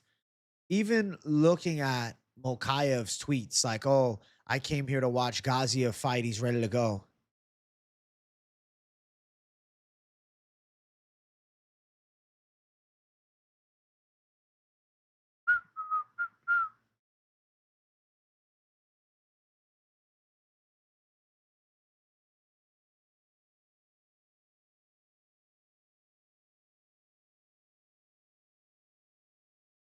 It seems legit. Adam Martin also quoted the tweet. Where is Waldo? Where is Waldo versus Gaziev? I want to see the weigh-ins, but I'm telling you right now, I'm leaning Waldo. I think that his hand speed's a problem. I like both guys. I thought that would be the fight to make next, but let's see if Waldo looks half asleep flying across the world to do it. My God, he's got balls of steel. Nothing but sincere respect to him. I'm going to move up to the next fight. Nothing else that needs to be said on that one.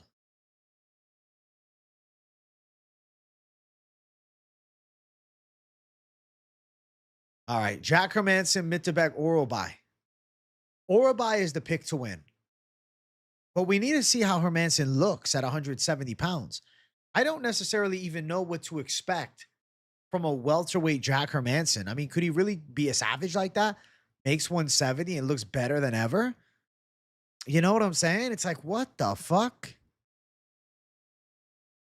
Orolbai's got strong wrestling. Orolbai in your face style. And at 170, Orolbai is 1,000% better. His cardio's better. Hermansson's a sharp grappler too, though. And Hermansson has pretty good kickboxing. It depends on the weight cut. I think this fight really comes down to how does Hermansson look on the scale. At 37, logical analysis, cutting to 170 for the first time, okay? And fighting a guy 10 years younger than you who's a strong pressure-based grappling prospect, trouble.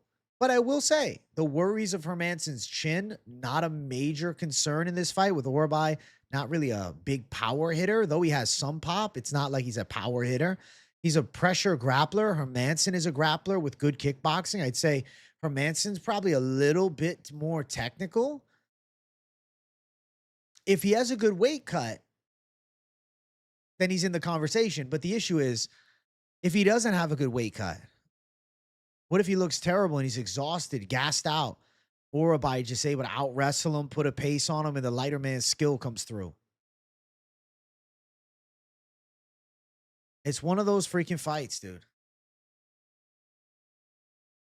Has nobody voted in the poll, or is my poll glitching out? Hold on, let me reload it. Let's see.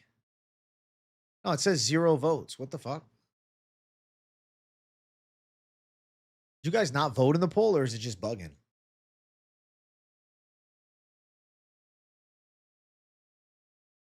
I think it was just bugging. Let's see.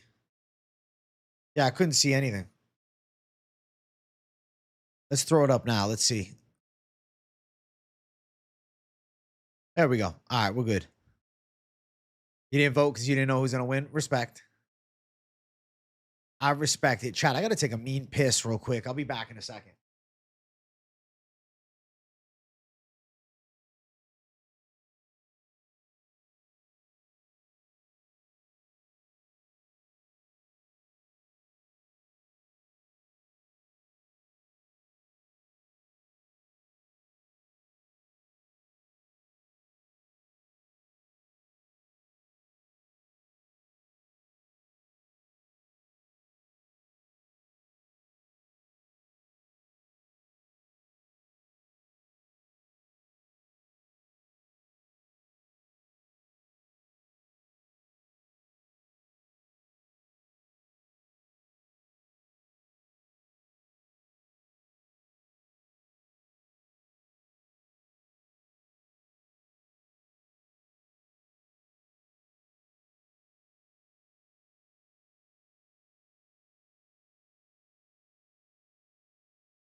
All right.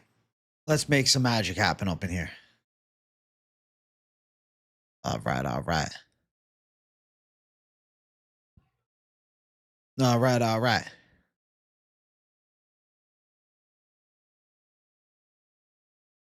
Chat picks Orolbai.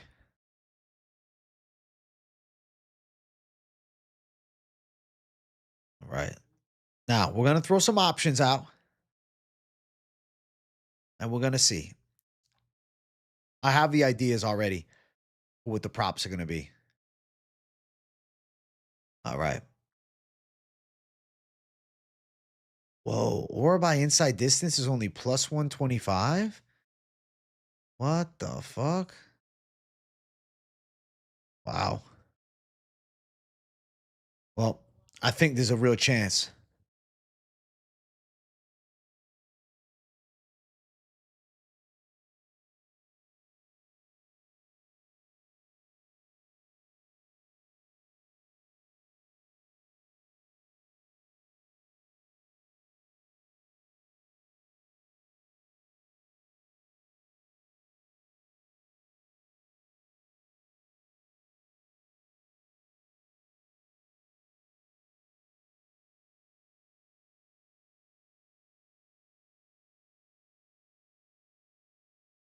I'm going sophisticated, Jay. Hold on.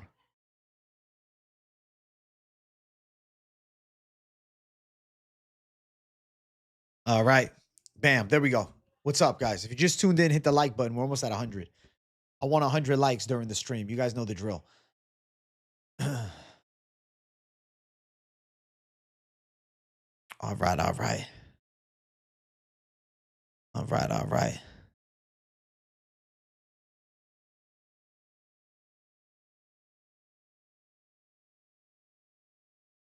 All right. All right.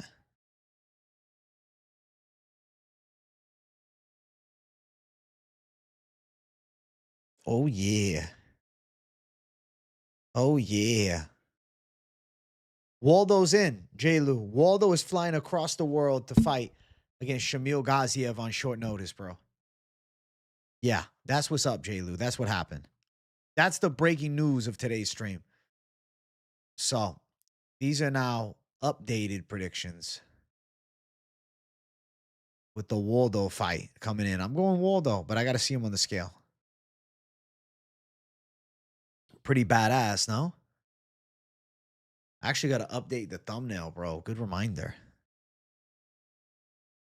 Orolbai beat the Stone Age. Shit. Bronze Age and the Iron Age, and Jack Hermansson cannot beat this guy. Especially with this weight cut. That's the biggest thing. You know, Hermansson at 170 is good. I like Hermansson at 170. I think Hermansson at 170 is a problem for a ton of guys that are unranked. But at 185. What the fuck am I saying? 170. But at 170, he's cutting a lot of weight, bro. That's a worry for me, dog. That's a worry and a half. All right. Well, now these are updated predictions because we got a new fight on the card. But yes, Waldo is in.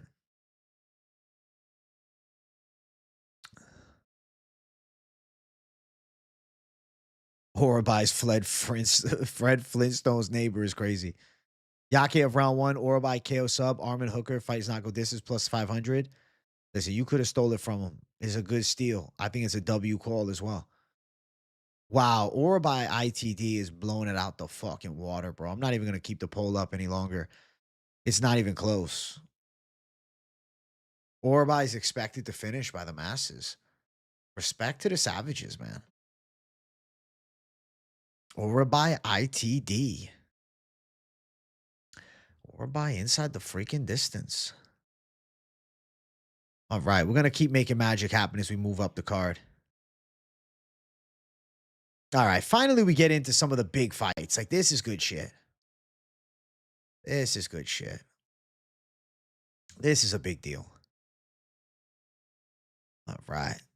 Next fight on the card, Volkan Oezdemir versus Alonzo Menifield. I am predicting that Volkan Oezdemir knocks Alonzo Menifield's block off. I mean, Oezdemir should have a big boxing advantage. He's got a lot of power. Menifield's striking is not that clean. He's explosive and he's athletic, but he's hittable. He's been knocked out before. I don't think he's got the wrestling to outdog Volkan. I think that we're going to see Volkan get a big shot through the guard of Alonzo Menifield. I think Volkan's still got some fight left in him, too. I don't think it's game, set, match. Menifield a little stocky and jacked. I think he's going to be slower, and I think Volkan Oezdemir finds the dome. If Menifield fucking wins, somehow he's on a run in 2025, and we got Alonzo Menifield in the top 10.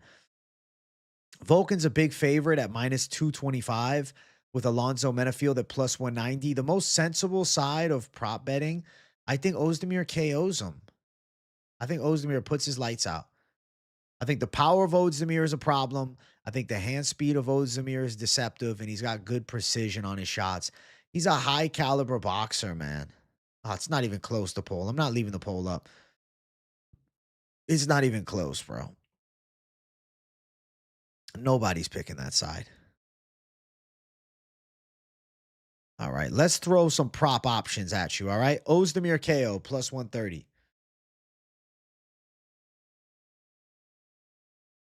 What else we got?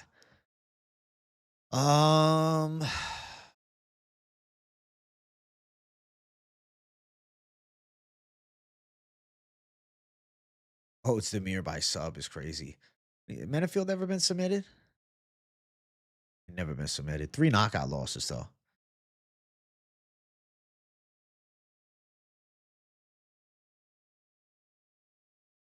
Let's see here. What's an over 1.5? Minus 170 for over 1.5. It could go over 1.5. But I think Oezdemir chins him, bro. Oezdemir should get it done inside the distance. Under 2.5 is minus 150. What are we doing here? I don't fucking.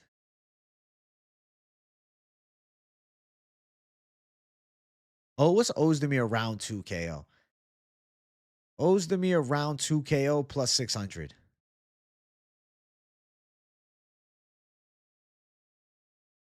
Oezdemir round 2 KO plus 600.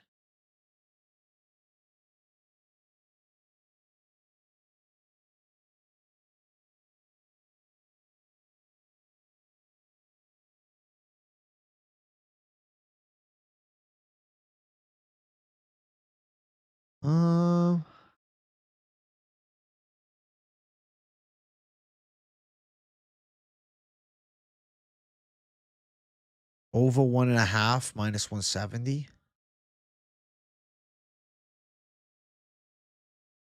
Bro, is there anything that the chat fucking wants here on the opposite side?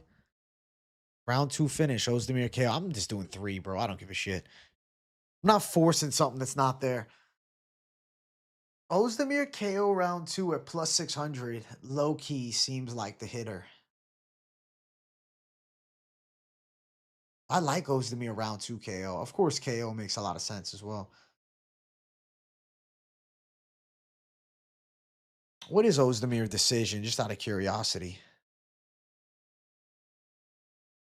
Plus 265. I honestly could have thrown that in, but it's not going to win the poll anyways. Wow. The 3 votes is nothing, huh? Oezdemir club and sub. Oezdemir by sub plus 950. But Menifield never been subbed. I got the same resemblance of that ex-CIA agent. Who? Who from the CIA? Who? Who from the CIA, bro? I'm scared Menifield cops a hard jab and gets KO'd round 1. I mean, that's just live, too. There is always a first time for everything. Listen, if you like Oezdemir by sub, it's plus 950.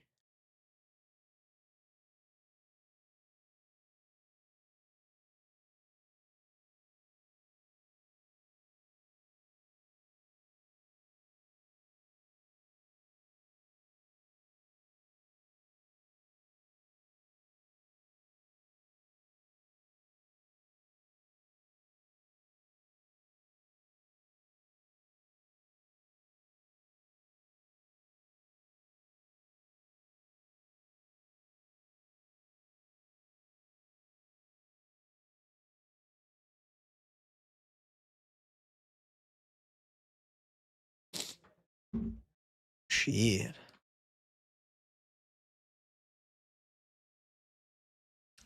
Shit.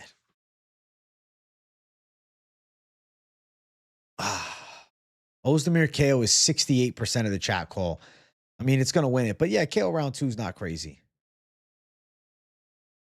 I think Oezdemir by knockout makes the most sense, though.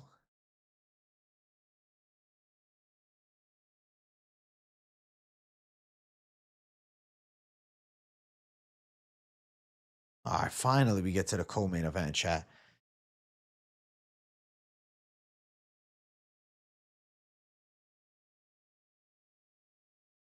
Bilal Muhammad versus Ian Machado Garry. Ian Machado Garry from distance, on point, sharp. Striking from range, looking tactical and technical. Stopping the takedowns, using the superior footwork. I think Ian Machado Garry should go out and handle, chat. I think he's good as gold here. Like, I think Garry is on the title trek for sure. And a 3-round fight just favors him so much, dude. Garry by decision is not plus money, unfortunately. I wish it was, but it's not. Garry by decision, minus 135. I think that makes a ton of sense.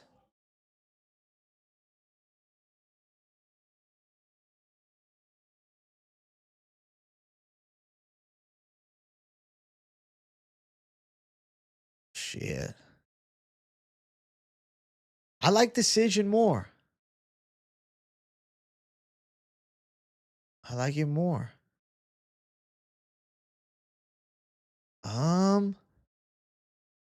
Fight goes distance, minus 325. Garry decision's way better.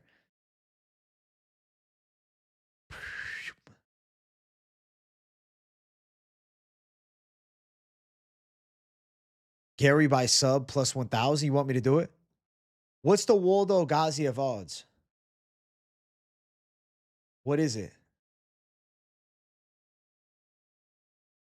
What are the odds? Minus 164. I'm not surprised. I'm not surprised at all. That makes a lot of sense to me, too.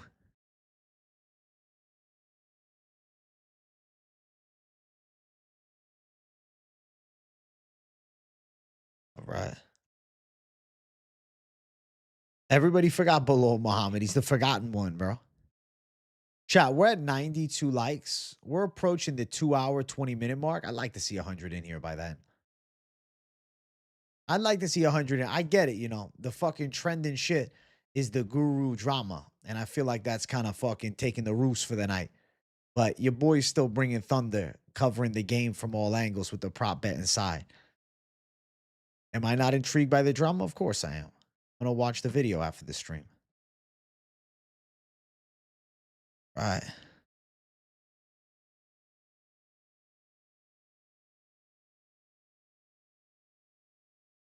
Bam. Big bang zang. Gary's fighting. What the fuck is his name? Waldo as a dog, bro? Wow. Savage, bro. I think Waldo can win regardless of him flying across the world. He's a gangster for it. He's a certified G for it. Very few like him, bro. To do that, it takes balls of steel. Taking a chance like that is so badass. Nothing but the fucking utmost respect to it. Next level. Next level savagery.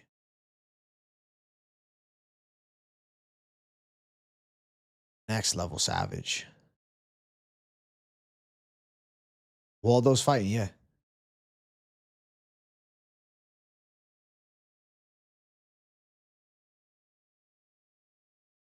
Garry decision in a 2-leg parlay and Garry KO round 3 long shot. Respect, Coltrane.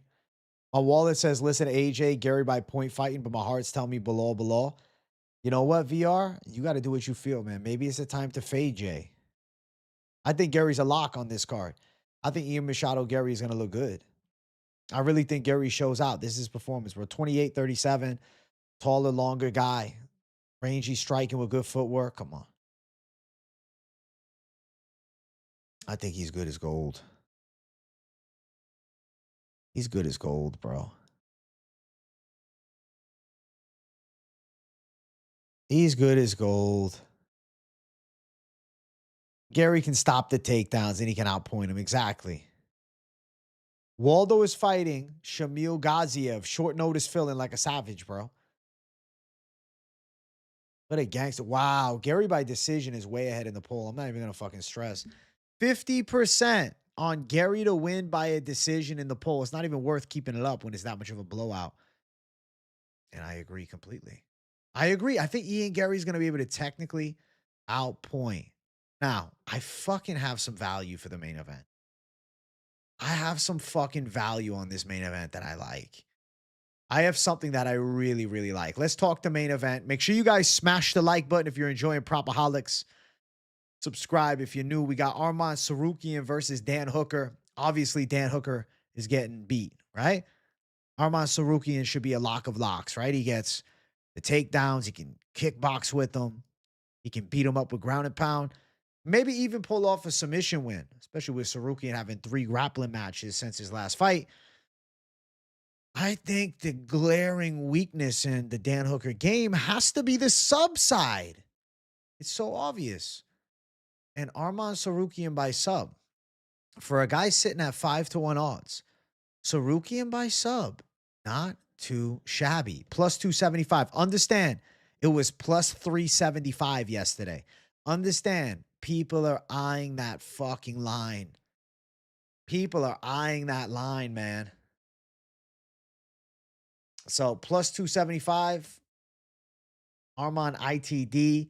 Also, in the running. Let's see what that is. Minus 170. Less exciting, but obviously live. I'd say Oezdemir is more of a lock than Garry. Thoughts? I feel like both are. I don't know. I just like Garry more because he's on the title track, whereas Oezdemir isn't. You feel me?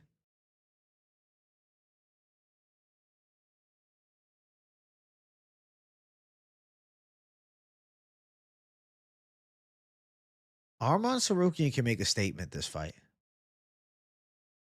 I think it's going to be lopsided in the grappling.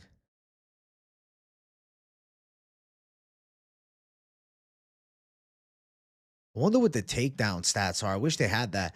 But I think Arman Tsarukyan can definitely land 2.5 takedowns or more. I think there's going to be a lot of top control.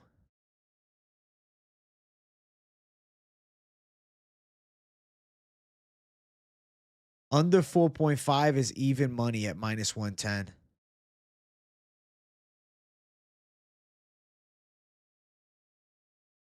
Minus 110. What's Arman wins in round 1? Round 2.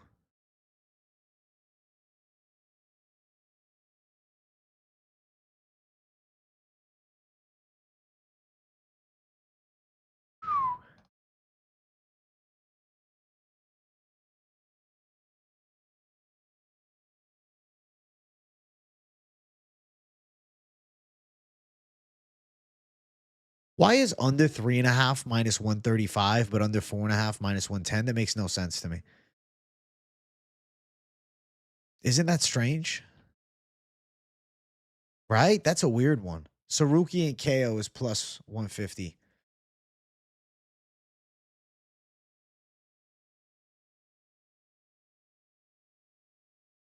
All right. This poll is a blowout and a half. Arman under 1.5. Let's see what that looks like. Arman in under 1.5 rounds. Plus 240. That's pretty badass.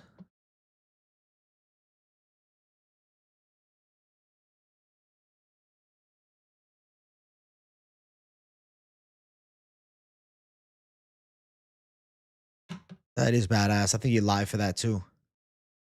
Bang, bang, bang, yo. Hey, 94 likes. Let's get hella votes and let's get 100 likes for the main event. All right. We finally arrived at the main event 2 hours and 24 minutes in. This stream today felt longer than last week's 3-hour stream. Right, because I got a fucking slight sleepiness and then into a headache towards the end. But it's all good because I always bring the thunder. It's all good. All good in the hood. Mamma mia. Here we go again. Oh, yeah. Parlay section coming up next. I do think under 3.5 is live. Yes. Absolutely. I think it's likely. We're at 55,501 subscribers, chat. Thank you guys for 55,500. We're on the title trek, the 56 kj trek, bro. Yeah, I did legs at the gym today, man. I'm fucking worn down from it. I'm not used to doing this show on Wednesday and doing legs before it. Hell, bro, because I fucking get fried from legs. I feel a slight brain fry, but you know what? The pics are still sharp. I'm just sitting back and relaxing here.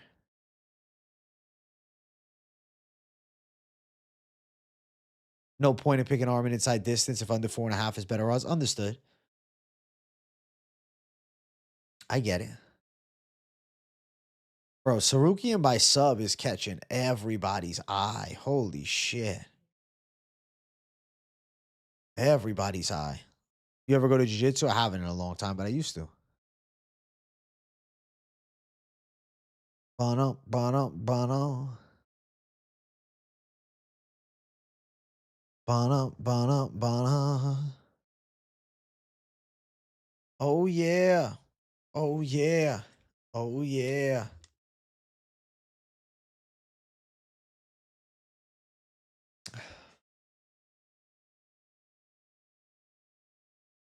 Holy shit.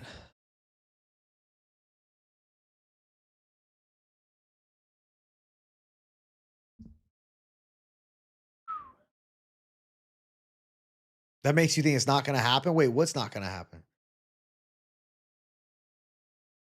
Arman by sub? I think it's going to happen. I think the chat is smart. Holy shit. Bro, 47%. It's not even close. Tsarukyan by sub is the clear winner, man. And I think the chat is right. I think we're on it with this one. I've been thinking we're on it with this one. I've been feeling like we're on it, Jays. All right. The main event call is obviously Tsarukyan. Come on. And I think submission is live too. I really do. Now, I want to jump to the parlay side of things here. And I want to talk. If you think Tsarukyan wins inside the distance, damn, that's a fake line though. Minus 138 is not real. It's not real, bro. What the fuck? Tsarukyan by sub is not even plus 380 anymore. Bro, they got like fake lines sometimes. Is FanDuel this inflated?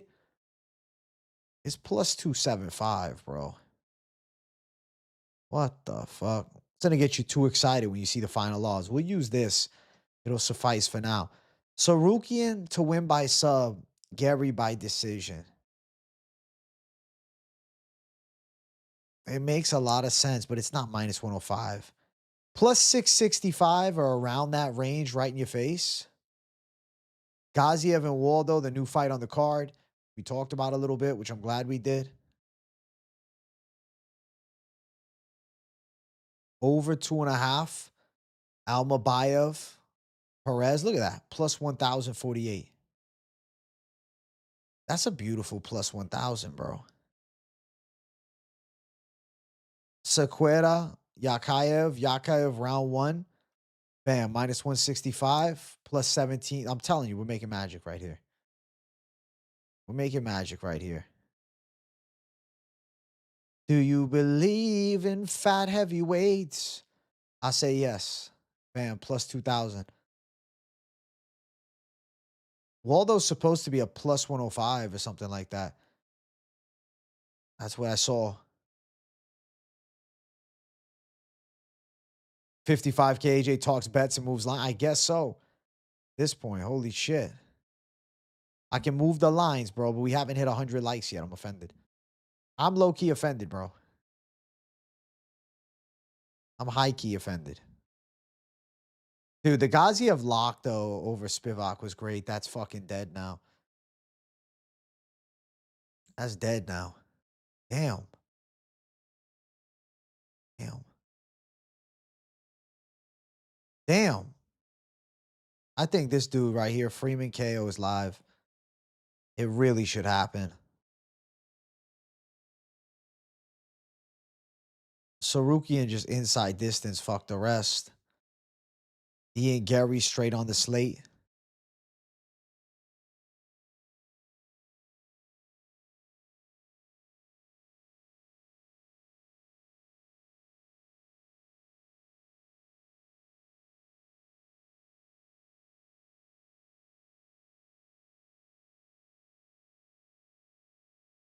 Bro, this card is not as good as last week, bro. I'll tell you straight. My favorite, like, D-Gen prop is this plus 275 Tsarukyan.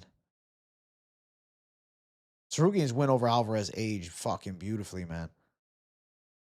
Damn, bro. There's not the D-Gen prop.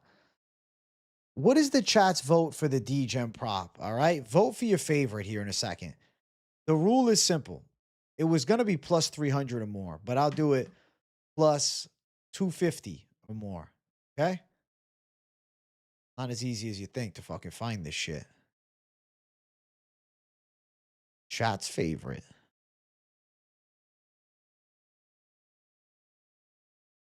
All right, all right.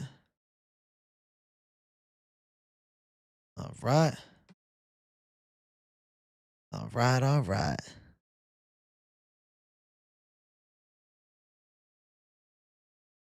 Oh, yeah.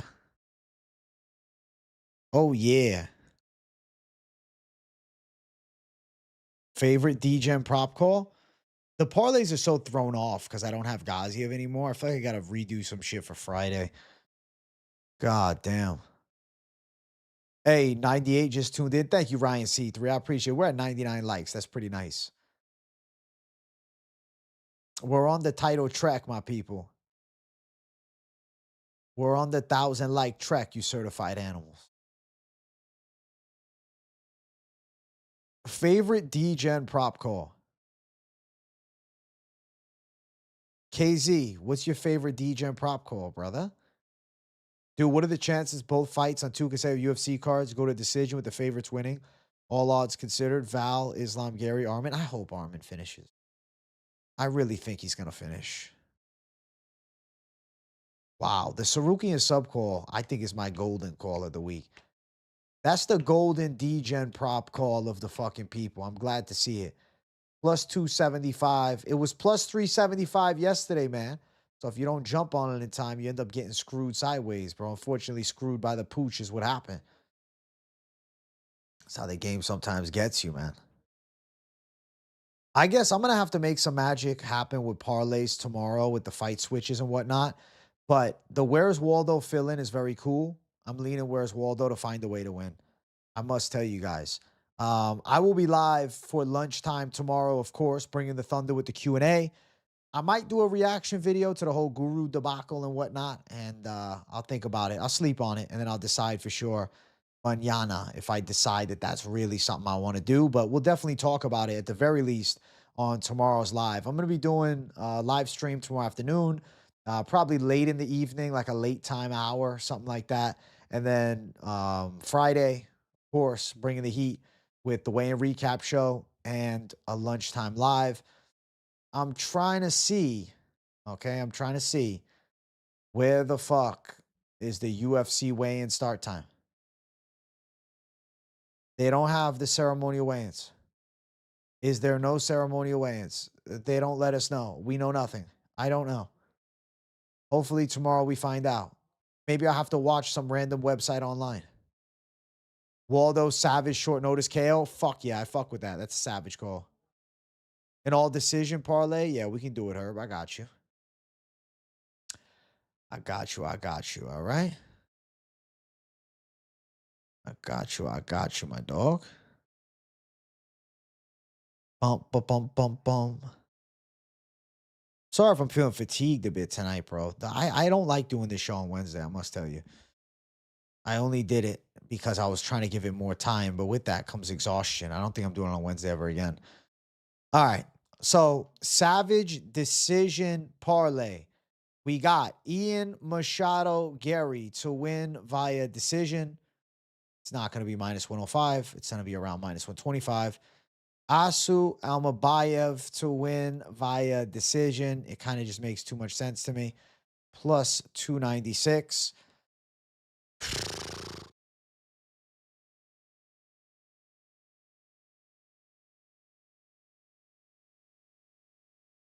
Plus 296 is pretty good. I feel like Alexandre Topuria wins by decision here. What's Topuria decision? Plus 340. Plus 1642. Savage decision play. And if Aliev keeps the fucking decision snooze fest streak alive which maybe he won't, but it makes sense he would, plus 3,256. Does that suffice for you, Mr. Herb? I think Orolbai could also be very live for a decision. You know what? We'll take out Aliev because it's fucking Aliev. Mitterbeck Orolbai pulls off a decision over Jack Hermansson. If you like that lineup, you now have plus 4,604.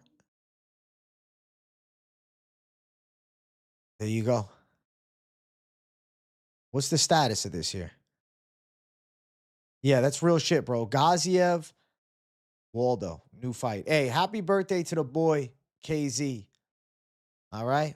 I appreciate my dogs tuning in. I will be bringing the heat with the lunchtime live tomorrow. I hope you guys enjoyed this week's PropAholics. Make sure you hit the likes. Make sure you hit the subscribes. Make sure you hype the damn stream. And thunderous content's going to keep on rolling. All right. So keep it locked in on the channel. Thanks for tuning in for the past 2 hours, 36 minutes. I hope you guys enjoyed the in-depth calls. I don't think this week is as good for value as the past couple of weeks. And I just get that feeling it's not. But don't worry, because to close out the year, we got 2 bangers. So I'm excited. Love you guys. See you all tomorrow. Bringing the heat per usual every single day. Tune into the lunchtime live, guys. We'll hang out tomorrow afternoon. Peace, people. Bye.